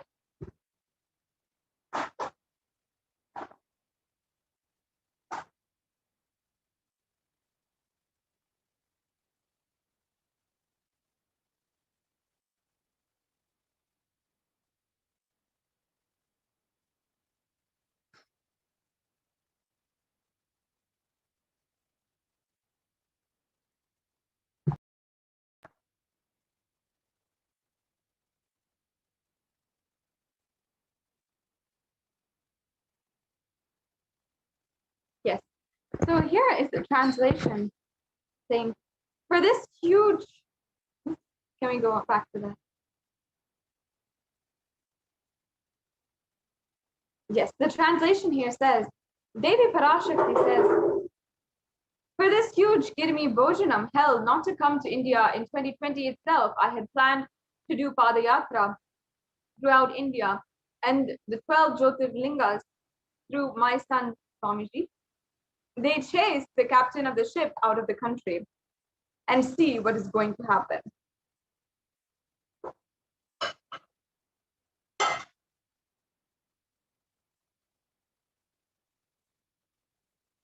Yes, now we can watch this brief video. Want to do 1 year Padayatra specially for this purpose in 2020. 2020, planning for a full year. I'm going to walk from Rameshwaram to Amarnath. 1 year with 10,000 people, just walking all over India to spend time with people. 2020, there will not be any program other than Padayatra and just spending time with people. Just walking. Of course, 10,000 people will be walking with me. Maybe 200 vehicles to carry our food and all the other items, transportation. Enjoying the river banks, forests, and time with nature. 10,000 people manifesting powers, walking from village to village. What do you think will happen?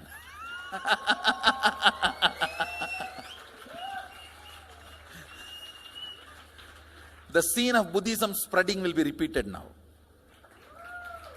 How the Buddhism spread. 10,000 monks walking from village to village. What will happen? That's only monks. Here power manifesting 10,000 people. The whole village will be manifesting powers.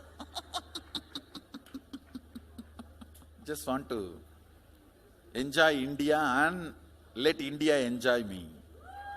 So planning for next year Kumbh Mela 2019, next year January Kumbh Mela. Before that, all the Balalayam, everything. Balalayam is going to be like the same structure outside with one stone tower, gold coated. It will be something like a 40 to 50 feet tall stone tower and 5 Rajagopurams, which will be something like 120 feet. This will be the Balalayam. And after the Mulalayam is built, this Balalayam will serve as a Utsava Murti Sannidhi, where the Utsava Murtis will be worshipped and where the Archanas. See, in the main temple, there will not be any Archana or anything, because just for darshan itself, there will not be time. Like Tirupati, you can only have darshan and Arti, the camp for Arti. No other worship is allowed in the main temple. Because 12 Abhishekam is going to happen, 12 Kala Abhishekams. So continuously the rituals will be going on.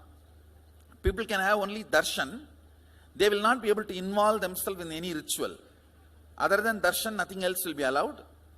So all the archana, all the other offerings, like people will offer the archanas and other, everything will be done to the Utsava Murti, which will be kept in the Balalayam, the present Balalayam, present structure. So people can spend time here. That will be more like a main darshan. This will be like energy darshan, where you can give letter, get response.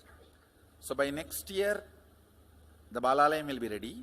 So 2019 full year, I will be conducting the programs and everything. 2020 will be the one full year Padayatra, walking. From next year Jayanti, means 2019's Jayanti to 2020's Jayanti, full year. Jayanti to Jayanti will be Padayatra. Before that, we will make 10,000 people power manifestors. It will be sannyasi, brahmachari, grihastha, all put together. 10,000 people will be walking. What a scene it will be. I think that is the only way the revival of Sanatana Hindu Dharma can be done.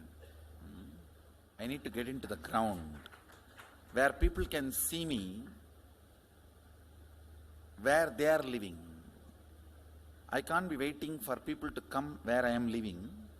Now I am sitting in one place to prepare these 10,000 people and make this science completely user-friendly. For that only I am sitting and working. So I have given 2 years for me now, 2018 and 2019. So 2020, before that 10,000 people will be ready to walk with me, manifesting powers. We will literally solve every person's problem in every village. The way we are walking, the path, route we are taking, physical healing or mental healing, or it's a too big visualization. How will you visualize? What will happen if 10,000 power manifestors enter into a village and ask people, tell me your problem now, come on, let's sort it out. Understand, 1,200 years before in Tiruvannamalai temple carvings, how the baby will be in the womb in second month, third month, all that is detailed way carved. It is there. Which scanning machine was there in those days other than the third eye? Very detailed carvings are there. Even Srirangam temple, the whole carving is there. Srirangam temple gives a week by week the whole picture of male baby and female baby. Any of you have seen that? Srirangam Rangaraja Mandapam, it very clearly portrays. There will be one Rangaranga Gopuram. In that next to Rangaranga Gopuram, there is a Rangaraja Mandapam. We have already collected some chunk of 80-90 to be displayed in this Balalayam. Work is going on all of that. We are also going to tell you the science of temple building story as per Agama and as per practical village level, ground level, all that. In those days, 2000 years before, when this Cambodia and all these civilizations were flourishing, two communities from India moved. One is agriculture community, another one is business community. These two community only traveled and installed civilization. Of course, kings went, that is different. But the common civilian, these two community only went. So Nagarattar and Saivavelalar. Saivavelalar agriculture community, Nagarattar business community. So wherever, see, when they go in the ship, the Saivavelars, they will carry that veil for their protection.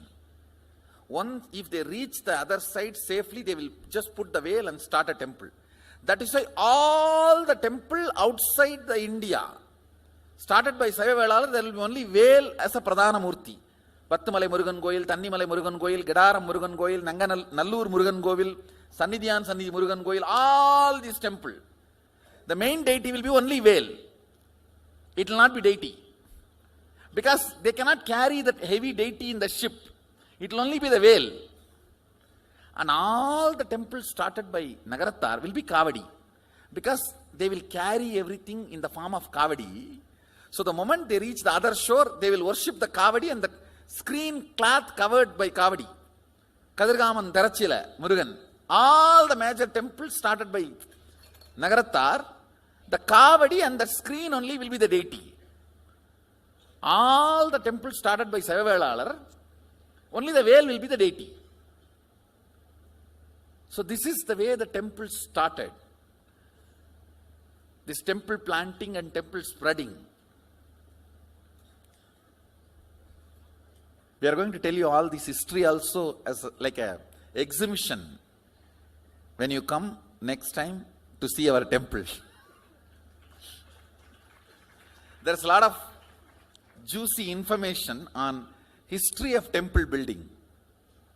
That is going to be one of my big contribution also, this temple building science. I'll be known for common mass for my Gurukul and temple. Common mass will never understand all this Vidyapadam and life is continuous rhythm, Sami Onnada, all that. They will remember me only as the Gurukul kids do all magic. That magic Gurukul and big temples. The Swamiji who builds big temples, that's why they will remember. Bhaktan Solanum, Payan Pandiyanume, Ida Panni Vechirkanana, Nama Yenavela Panniavano.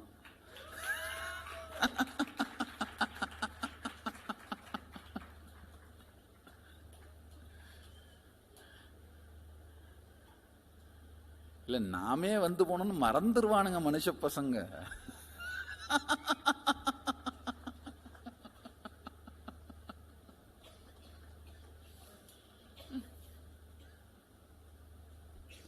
All these are paribhasha.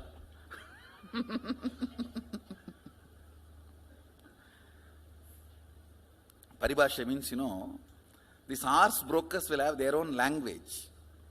Pari means horse. Paribhasha means horse brokers All over the world, any country, the arms brokers will have their own language to do the negotiation. That is why that word paribhasha got evolved. Even now in Indian villages, these cow brokers and they will have their own language. You can't understand. You will be standing there right in front of you, they will finish the negotiation, and which you can't understand.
Nithyananda, welcome back to all of the viewers after that video that we saw, where the Supreme Pontiff of Hinduism literally described to us the vision that he had to do Padayatra and save the entire humanity during this time.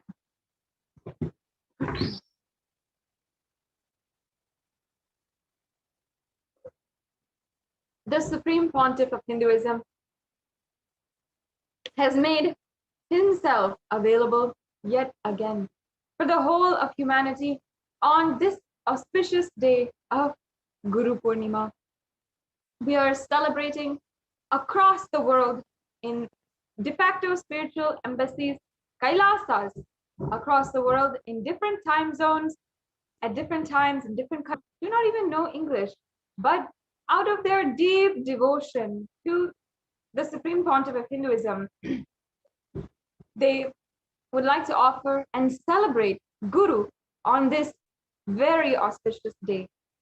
I welcome all of you who are joining the world, who are joining from all the different Kailasas across the world, Los Angeles to Ohio, from UK to Dubai, and of course, all the different centers that we have in India.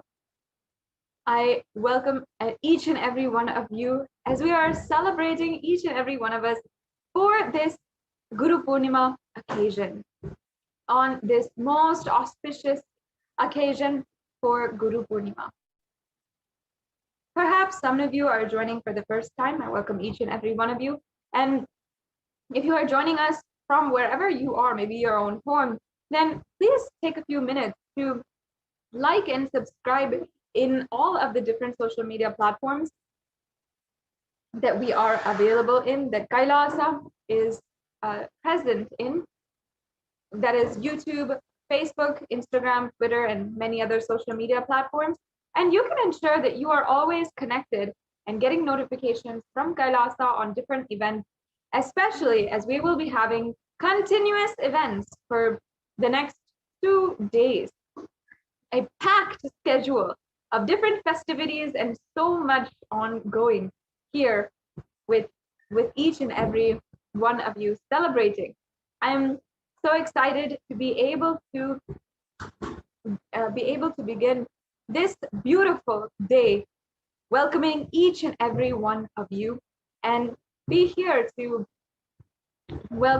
see each and every one of you who are joined in two-way video conferencing as well, and be able to interact with anyone. I would welcome each and every one to comment down below where you're coming from, where you're joining from, and what is your plan for the Guru Poornima Brahmotsavam, for Guru Poornima celebrations today. It's going to be an amazing day. We have a fully packed schedule. In just a half an hour, we will be cutting over to the Adi Kailasa Sarvajna Peetham, as well as all of the different temples across the world who are going to be welcoming the Supreme Pontiff of Hinduism on this auspicious day of Guru Poornima. The traditional welcoming we do for our Guru is with the Purna Kumbha, where we welcome him into the temple, we welcome him into our sacred inner space, and then we offer our respect. And then after we welcome him, we give him the asanam, and after that we then seat him inside of our sacred inner space and begin what is the Pratyaksha Pada Puja. And that is the first event of today. The Pratyaksha Pada Puja is the ritualistic seva, the offering at the divine lotus feet of the incarnation of Paramashiva, the Jagat Guru, and our beloved Supreme Pontiff of Hinduism, where we will simply be offering all the different karmas that we have, all the different baggage, the pains, everything that we might have, and offer that at the feet of our Guru. And we offer each and every sacred offering in this offering with beautiful sacred sentiments, and offering our deep devotion and prayers at the feet, the divine lotus feet of the Supreme Pontiff of Hinduism. Whether it is in the Manasa Puja, where we are literally chanting the most beautiful sacred sentiments that are possible to have, or in the Upachara Puja, where we're actually offering the various naivedyams and the different beautiful, delectable sweets, as well as all of the most sacred offerings that is considered sacred in Sanatana Hindu Dharma. We'll also be then offering from all the Nithyananda Annalayas across the world around 1,008 naivedyams in every single offering will be offered, and we will be offering so many different releases, gifts for each and every one of you, from Kailasa to all of you to enjoy, and including what the Supreme Pontiff of Hinduism himself announced as a gift for each and every one of us to experience ultimate oneness with Paramashiva. And also, we are also going to be offering the different cultures, the different darbars, and as well, we will be offering the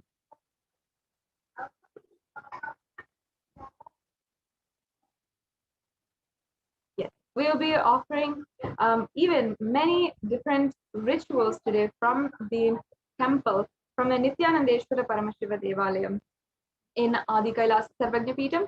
And you'll also be shortly, you will be seeing all of the different temples who are going to be joining with us and celebrating along with the Adi Kailasa Sarvajna Peetham, the main temple in Bidadi. And we'll be celebrating across the world for this auspicious Guru Poornima day. Now, what is the significance of Guru Poornima? Guru Poornima is the very day where all of the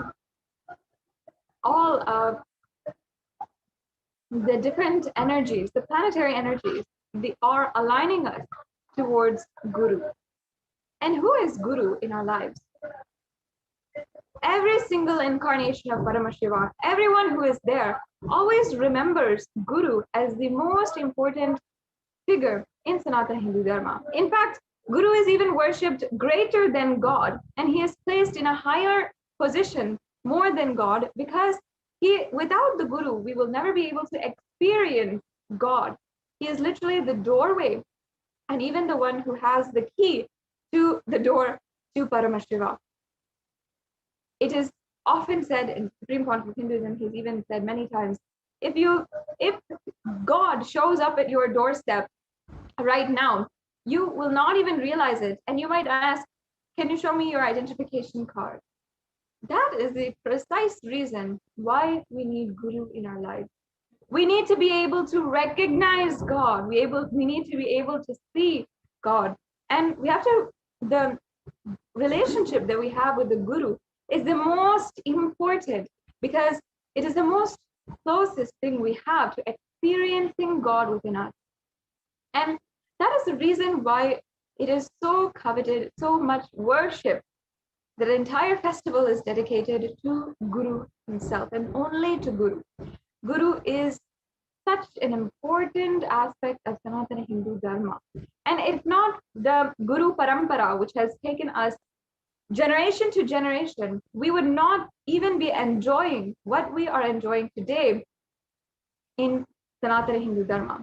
As Hindus, especially as NRIs, if we're living across the world, a part of the global Hindu diaspora, we would not be enjoying the beautiful, stable family that we have, or the rich culture that we have, or even the academic stability and academic success that we have, or even the career success, if not for the sacrifice of the gurus of our society, our culture, and our civilization. If it was not for the great Guru Parampara, which has literally passed on the culture of Hinduism, we would not even be able to enjoy Hinduism today. And we have to be very clear that whatever we enjoy from Sanatana Hindu Dharma today, it is because of the Guru Parampara. And the Supreme Pontiff of Hinduism, if not for the Supreme Pontiff of Hinduism reviving Sanatana Hindu Dharma today, taking on the responsibility as Jagat Guru, the Guru for the entire universe, today we would not even have one hope, or even a trace of hope for the future of Sanatana Hindu Dharma to survive. And even if we would think of it, if we dream of it, the revival of Sanatana Hindu Dharma. And each and every one of you can take a few minutes today and deeply contemplate the role of Guru in your life. And perhaps if you are anything want to align to the Guru, take a few minutes and see what you'd like to manifest in your life in regards to your relationship with the Guru. Now, even Sri Satya Sai Baba, being one of the great incarnations of Paramashiva, upon his realization of his incarnationhood, he sung the very lines, Manasa Bhajare Guru Charanam. And even Adi Shankaracharya had actually written and composed the most beautiful Guru Paduka Stotam, where he sings Ananta Samsara Dhara Naukayitabhyam Sri Guru Bhakti Kavyam, meaning that the Guru Bhakti is the boat which helps us transcend through all the different samsaras, the endless ocean of samsaras, and finally land at the Guru's feet. It is such a beautiful verse, which Adi Shankaracharya composed out of his deep devotion, ultimate devotion. It's such a beautiful verse that each and every one of us, if you think about it, we can personally relate to. Of course, every one of us understands right now, especially, the endless, seemingly endless ocean of samsara that we might be simply riding in a boat, and right now, even in a storm. But it is the Guru Bhakti which helps us navigate at this time, even in these extremely tense and dark times.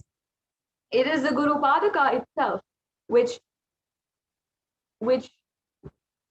when we surrender to, helps us, clears all of our ignorance, removes all the darkness, and guides us into the light. Adi Shankaracharya wrote these very beautiful verses, and it is so important that he himself, who is revered and worshipped as the Shanmata Stapaka, meaning the one who has united all the 6 mathas, all the 6 traditions of Hinduism. He is the one who has literally united and revived Hinduism as we know it today. And even he is bowing down, singing the praises of Guru in his life. It is such an important day that we are celebrating today. And I'm sure each and every one of you are tuning in right now. It's always so beautiful to see all of the different Kailashians who are joining us. And in just a few minutes, we'll be able to see all across the world so many different Kailashians who join us and who will be offering the Supreme Pontiff of Hinduism in their respective temples, devalayas and annalayas, and offering the various different offerings that we have today. Once again, our schedule is entirely packed, and it's going to be an extremely exciting events after events, back-to-back schedule today, including the Pratyaksha Pada Puja, the message for Guru Poornima by the Supreme Pontiff of Hinduism, various releases that we are having from Kailasa, and Darbar and rituals and culturals, as well as so many different elaborate rituals that will be offered at the Adi Kailasa Nithyananda Paramashivam, including the 1008 Nithyananda Homa, which is going to be 1008 homas, which are done at the feet of the Supreme Pontiff of Hinduism, and offering our gratitude for having incarnated and happened in our life as Guru. And not only that, we will be moving on into today's schedule with also the Maheshwara Puja, as well as the Sannyas initiation.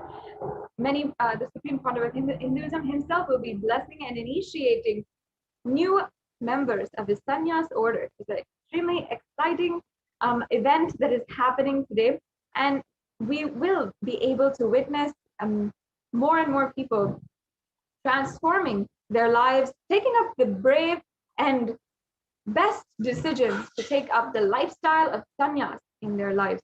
So all this is what you can stay tuned for today, and you can ensure that you are tuning into and make sure that you have Nithyananda TV and Kailasa TV playing all day today, because we will be having continuous events. Make sure that it's on your laptop, on your TV. We will be having continuous events, and the Supreme Pontiff of Hinduism himself will be gracing and guiding us.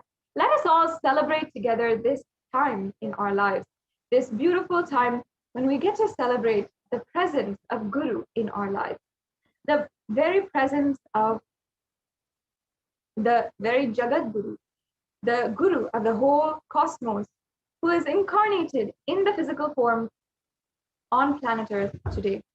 It's going to be such an exciting day, filled with events and with a packed schedule. So make sure that you tune in. And I also invite each and every one of the viewers, if you are joining in from different places across the world, I'd love to see your comments, see where from you are joining in. You can comment in the comment section and on any of the any of the social media platforms, including YouTube, Facebook, in Twitter. You can comment down below, and we can see your comments on how and where you are joining in from and what you are celebrating today. And of course, you can always share about your experience and your gratitude to the Guru today. Let's spend a few minutes and take time to extremely appreciate and pay gratitude to our Guru, the Supreme Pontiff of Hinduism, for having literally manifested on planet Earth for each and every one of us, and continuously manifested the revival of Kailasa. And not only that, the Supreme Council of Hinduism has undergone continuous attacks and yet still withstood and ensured that we will never be able to miss his presence in our lives. And he will always be there in our lives, whether it is through the digital platforms or through the devalayas and the devalayas, and through the temple and the temple worship, or through the beautiful community. The Supreme Pontiff of Hinduism has ensured that no matter what, his grace and blessings will always be there, and he'll take care of absolutely every worry that we have, every fear that we have. And if there is anything inside of us, he'll absolutely heal it and protect us, even in these times of the worst happenings. And as many of us are going through some of the worst happenings as well. I know many of us have even lost loved ones, have seen so many people being affected by the COVID-19 pandemic. And for each and every one, the Supreme Pontiff of Hinduism has done literally so much in order to help and heal. And that is ultimately what even the Supreme Pontiff of Hinduism had told and revealed to each and every one of us today. How he had literally been, he had literally, whatever it is, he will ensure that he is available. He says he is flow like Ganga. Such a beautiful, powerful cognition which the Supreme Pontiff of Hinduism gave. And ultimately, we have to realize how much the Supreme Pontiff of Hinduism has done in order for each and every one of us to experience the ultimate oneness with Paramashiva. And the truth is that without the Guru Parampara, the ancient lineage of gurus, from guru to disciple and guru to disciple, without that Guru Parampara, today we would not at all even be alive. In fact, if it was not for the great Paramahamsas who have descended on planet Earth, the Guru Parampara, who has literally started from Paramashiva to Parashakti, and then to Venkateshwara, then all the different gurus that have happened in the whole history of Hinduism. If not for them today, the whole planet Earth itself would be maybe 7 times destroyed. In fact, the amount of nuclear weapons itself is enough to destroy the whole planet Earth 7 times around. Why this is important is because continuously the gurus that have stood and brought humanity forward to the next super conscious breakthrough, like Swami Vivekananda and Paramahamsa Yogananda, and of course, before that, even Sri Ramakrishna Paramahamsa and Sri Aurobindo in recent days, and Maharishi Mahesh Yogi. And after that, so many different gurus who are great incarnations of Paramashiva, who protected the whole world and brought forth the ideas, the great powerful cognitions of Sanatana Hindu Dharma to the world, and ensured that the world would be protected from any evil forces that are trying to literally infest and inhabit the world and cause more and more suffering and destruction. If we even see during the time of Swami Vivekananda, as he was the first, one of the earliest gurus and most famous gurus and strong incarnations of Paramashiva, who had set forth and set foot in the United States for the first time. It was him who had literally brought forth the ideas of peace, have brought forth spirituality, and brought breakthroughs in so many different areas of the modern world in the making. Even there's evidence of Nikola Tesla and so many different people who had collaborated and been initiated by Swami Vivekananda, and had thus literally sparked the happening of the new age and how we are experiencing the world, the best things of the world today. In this way, the Guru Parampara has literally protected the world time and time again after every single incarnation has happened. And that is even what Bhagavan Krishna promises, that after every single time, that when the world needs, he will come down and he will ensure that he comes back for each and every one of us, that he restores the whole world and the good in the world. Just like that, today the incarnation of Paramashiva has landed on planet Earth, and each and every one of us today have the blessing to be in his presence. Now, just even if you are watching on your phone, maybe you are commuting, or maybe you are sitting at home and you're casually watching, still understand that Paramashiva, the embodiment of the pure consciousness, has manifested on planet Earth right now. And literally, you will see and have the darshan of Paramashiva today. And many of us will be offering the Pratyaksha Pada Puja.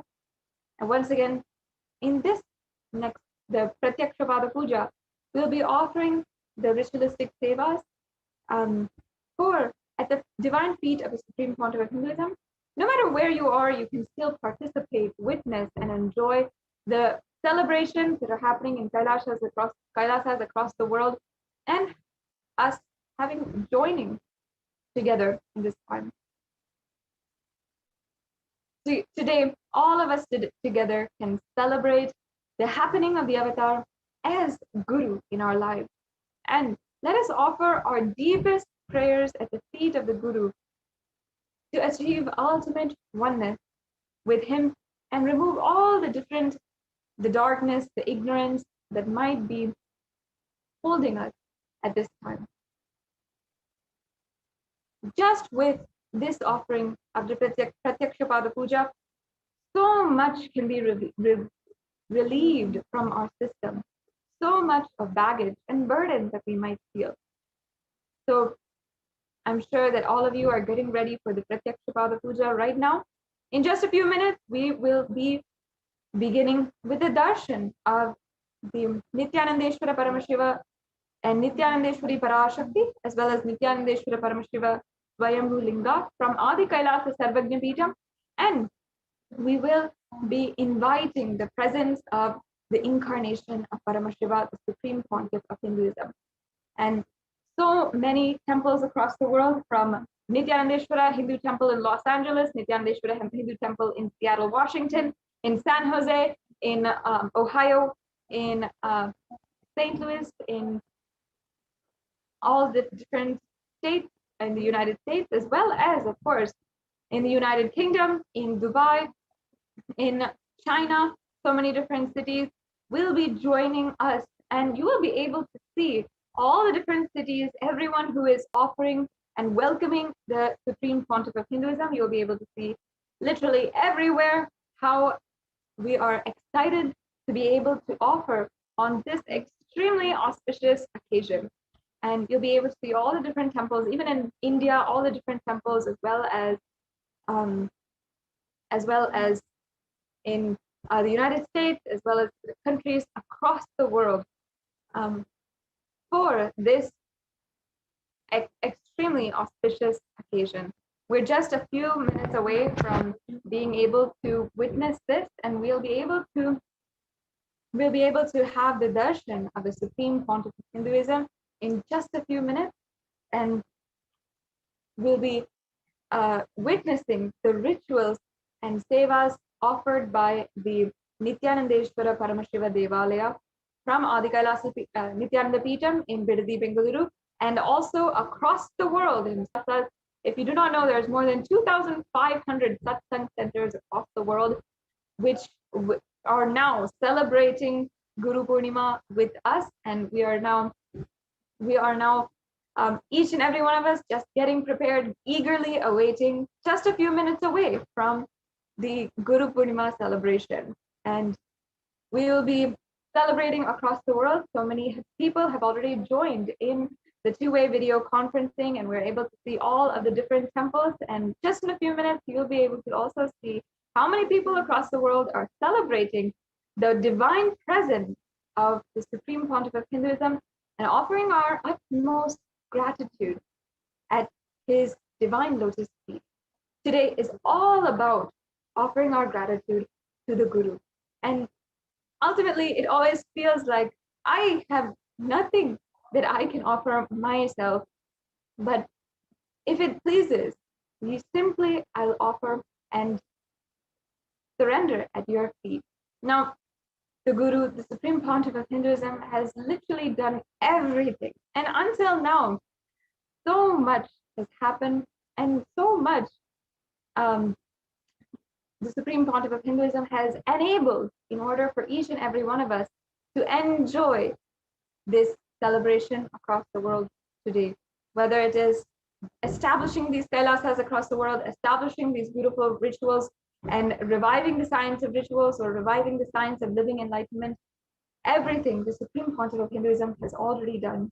Today, let us at least today offer our gratitude at the feet of the Supreme Pontiff of Hinduism.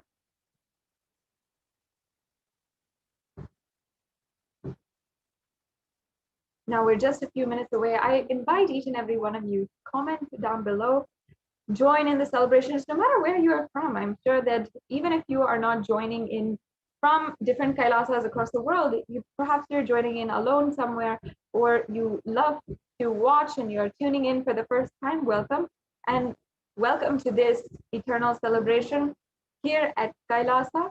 And today, of course, is the most auspicious day to join.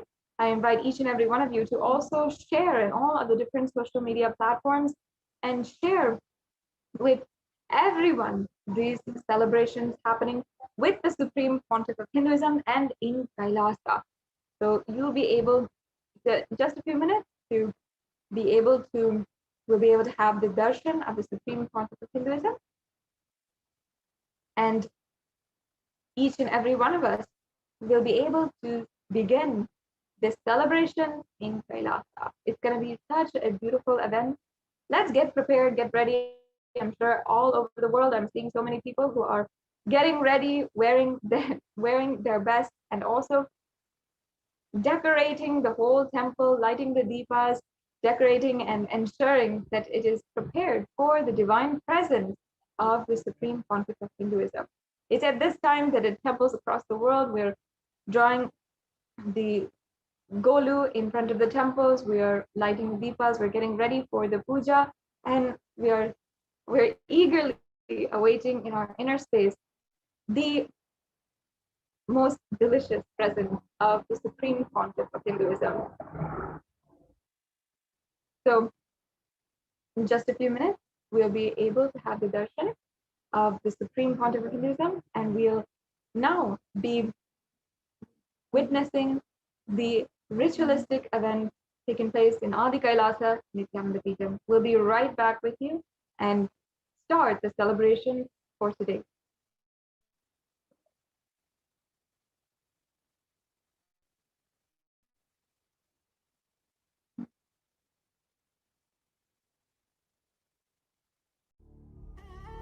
What I mean by the word e-Kailasa, listen intensely. Enlightenment ecosystem, literally enlightenment itself, in your own home, wherever you are. If you cannot come to Kailasa, it's okay. Kailasa can come to you. Kailasa coming to you is e-Kailasa.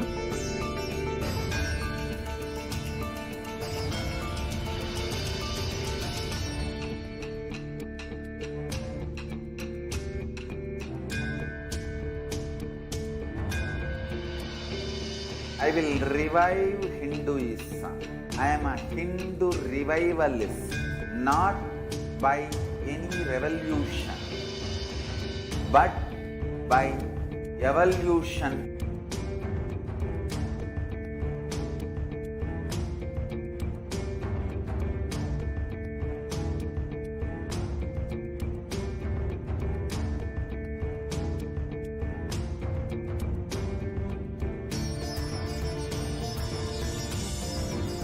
And setting model community.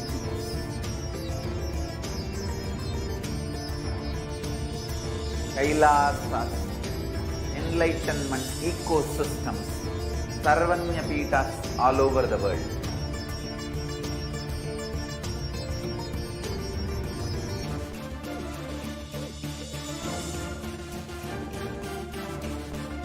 All powerful cognition, knowledge, only when you live, power manifestation and possibilities manifestation happens.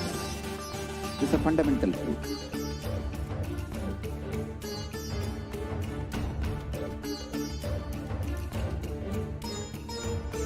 Hinduism cannot live exclusively as one sampradaya. No.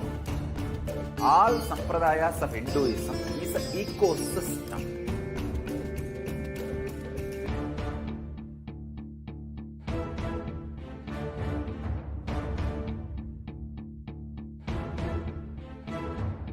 So don't keep quiet thinking that if one sampradaya is attacked, only that sampradaya is going to be affected.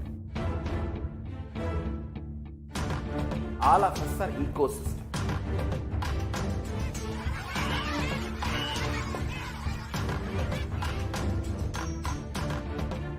I invite all of you to get involved and enjoy Hinduism by the principle of Dharmo Rakshati Rakshitaha. When you protect Dharma, Dharma protects you. We will make the whole planet flourish spiritually, the spiritual prosperity. Happen the whole planet. We all have to coexist together.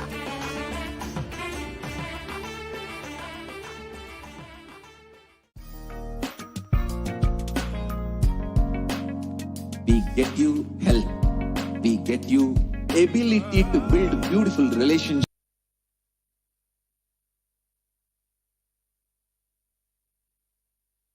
Giving you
न कर्मणा न प्रजया धनेन त्यागेनैके अमृतत्वमानशुः परेण नाकं निहितं गुहाय विभ्राजते तयतयो विशन्ति वेदान्तविज्ञानसुनिश्चितार्थाः संन्यासयोग यतयः शुद्धसत्त्वा ते ब्रह्मलोके तु परान्तकाले परामृता परिमुच्यन्ति सर्वे दह्रं विपापं परमेष्मभूतं यत्पुण्डरीकं पुरमध्यसद्गुष्टं तत्रापि दह्रं गगनं विशोकस्तस्मिन् यदन्तस्तदुपासितव्यम् यो वेदादौ स्वरः प्रोक्तो वेदान्ते च प्रतिष्ठितः तस्य प्रकृतिलीनस्य यः परस्य महेश्वरः ॐ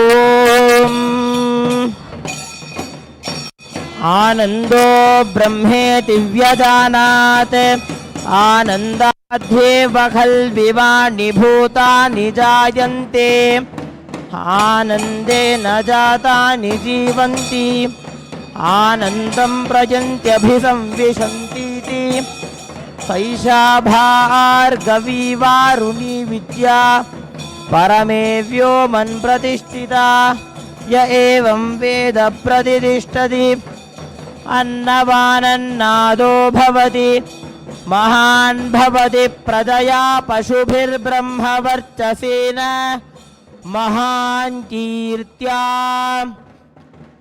ॐ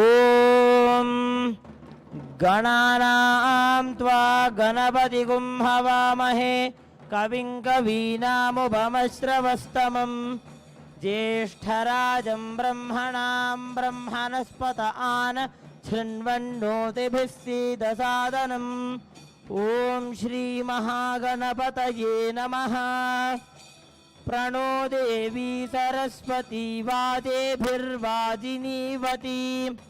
धीनाम् अविद्रवतु सरस्वत्यै नमः श्रीगुरुभ्यो नमः हरिः ॐ श्रीकान्तो मातुलो यस्य जननी सर्वमङ्गला करो देवः सम्बन्धे कुञ्जराननम् यः शिवो नाम रूपाभ्यां त्रयोस्म्यं स्मरणात् पुंसां सर्वतो जयमङ्गलम् सर्वतो जयमङ्गलम्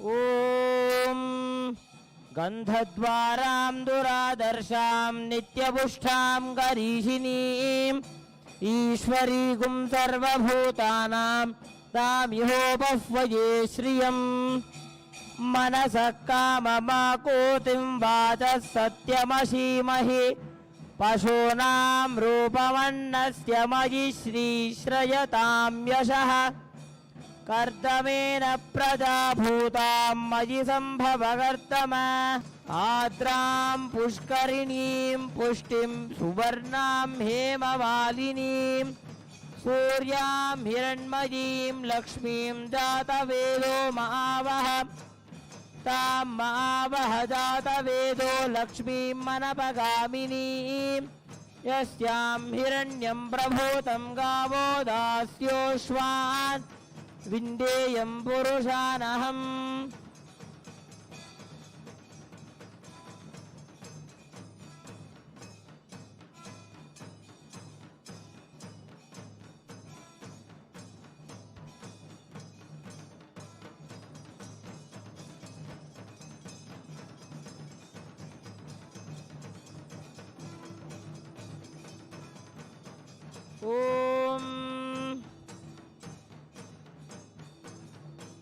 ॐ नमो भगवते रुद्राय ॐ नमस्ते रुद्रमञ्जव उतोतैषवे नमः नमस्ते अस्तु धन्वने बाहुभ्यामुत ते नमः यात इषुः शिवतमा शिवं बभूवते धनुः शिवा शरव्या यातवतया नो रुद्रवृडया याते रुद्रशिवा तनु रघोरा पापकाशिनी तया नस्तनुवासन्तमया गिरिशन्ताभिचाकशीः ॐ तन्महेशाय विद्महे वाग्विशुद्धाय धीमहि तन्नः शिवः प्रचोदयात् न तत्र सूर्यो भाति न चन्द्रतारकं नेमा विद्युतो भाति कुतोऽयमग्निः तमेव भान्तमनुभाति सर्वं तस्य वासा सर्वमिदं विभाति। श्री नित्यानंदेश्वरी पराशक्ति समेत श्री नित्यानंदेश्वर परमशिवाय नमः। श्री सर्वदेव देवी स्वरूपाय भगवते श्री नित्यानंद परमशिवाय नमः। सर्वोपचारार्थे वचनं संदर्शयामि रक्षान् धारयामि बृहत्सामक्षत्रवृद्धवृष्ट्यं त्रिष्टुबहुदशुभिदमुग्रवीरम् इन्द्रसोमेन पञ्चदशेन मध्यमितं वातेन सकरेण रक्षान् धारयामि।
न तत्र सूर्यो भाति न चन्द्रतारकं नेमा विद्युतो भाति कुतोऽयमग्निः तमेव भान्तमनुभाति सर्वं तस्य भासा सर्वमिदं विभाति। तन्महेशाय विद्महे वाग्विशुद्धाय धीमहि तन्न शिव प्रचोदयात्। हंसाय विद्महे परमहंसाय धीमहि तन्नो हंस प्रचोदयात्। ईशानः सर्वविद्यानामीश्वरः सर्वभूतानां ब्रह्माधिपति ब्रह्मणोऽधिपति ब्रह्मा शिवो मे अस्तु सदा शिवोम्। श्री आदिगुरुदक्षिणामूर्तये नमो नमः। कल्पवृक्षाय नमो नमः। कर्पूरनीराजनं सन्दर्शयामि।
ॐ प्रातर्निं प्रातरिन्द्रगुं हवामहे प्रातर्मित्रावरुणा प्रातरश्विना प्रातर्भगं पोषणं ब्रह्मणस्पतिं प्रातः सोममुत रुद्रगुं हुवेम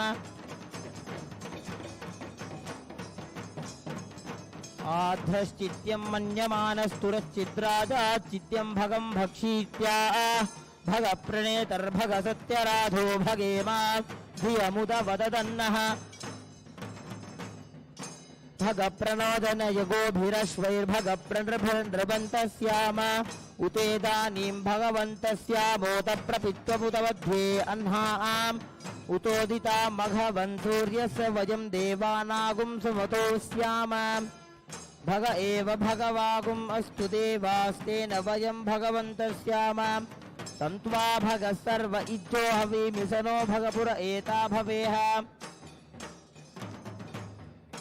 समध्वरा योषसो नमन्तदधिक्रावे वसुतये पदाय अर्वाचीनं वसुविदं वाश्वावाजिन आवहन्तु अश्वामतीर्गोमतीर्न उषासो वीरवतीर्सदमुच्छन्तु भद्राः घृतं दुहाना विश्वतप्रवीणा योऽयं पात स्वस्तिभिः सदा नः व्योमाग्ने भागिनगुं सन्तमथा भागं चिकीर्षति अभागमग्ने तं कुरु मामग्ने भागिनं कुरु भाग्यदेवताभ्यो नमो नमः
हदरं मधुरं वदनं मधुरं हदरं मधुरं वदनं मधुरं नयनं मधुरं हसितं मधुरं नयनं मधुरं हसितं मधुरं हृदयं मधुरं गमनं मधुरं हृदयं मधुरं गमनं मधुरं नित्याधिपते नित्यं मधुरम्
Nithyanandam.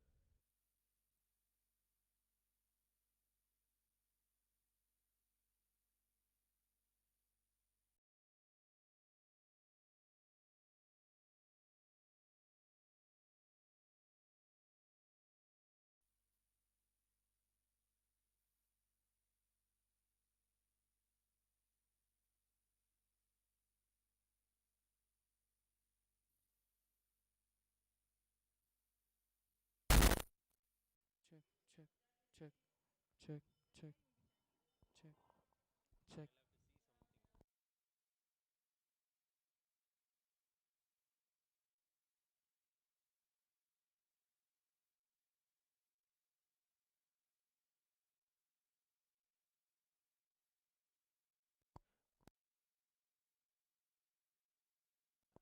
Nithyanandam.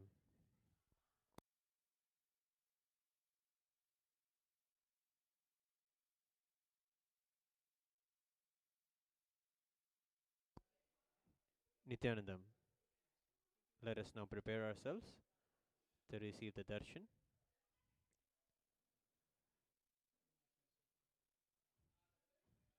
of the Supreme Pontiff of Hinduism, Jagat Guru Mahasannidhanam, His Divine Holiness, Bhagavan Sri Nithyananda Paramashivam, on this auspicious day of Guru Poornima.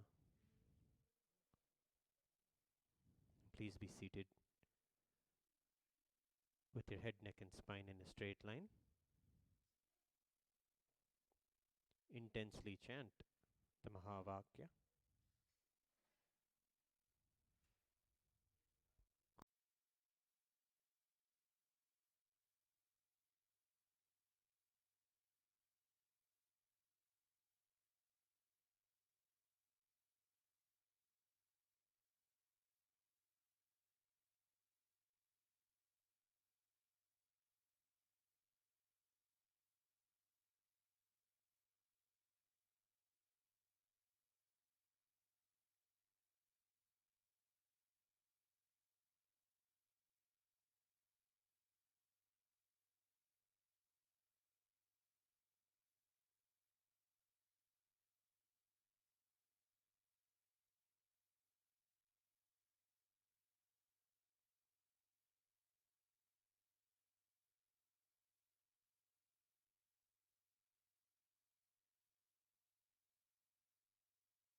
support.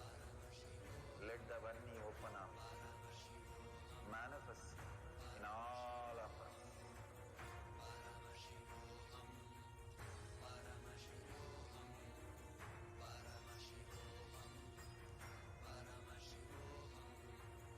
Let Paramashiva overflow, manifest the powers in all our third eye. Om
Amrita pour. Let the Vani open up. Manifest in all of us.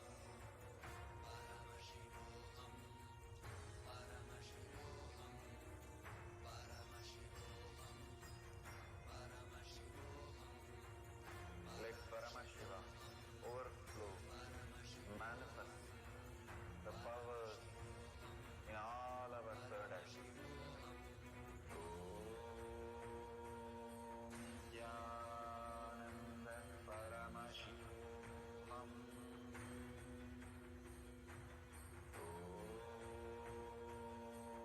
Nithyananda Paramashivoham.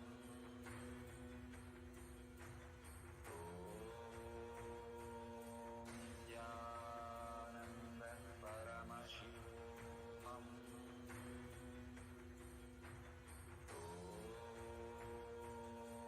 Nithyananda Paramashivoham.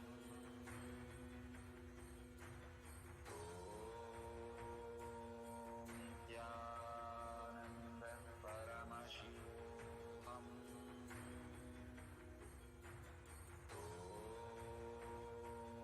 Nithyananda Paramashivoham. Nithyananda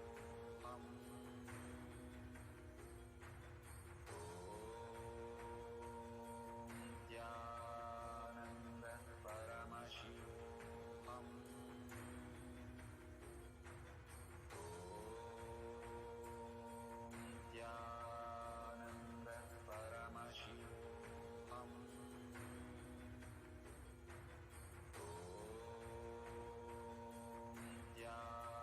Nithyananda Paramashivoham.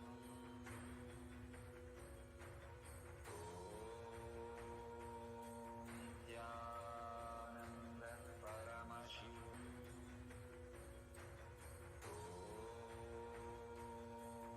Nithyananda Paramashivoham.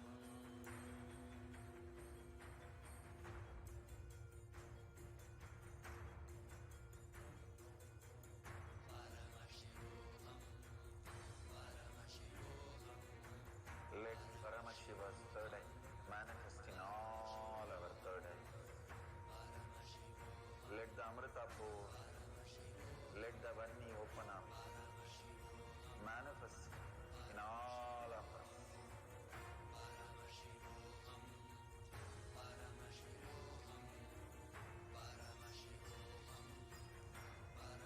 Om Nithyananda Paramashivoham.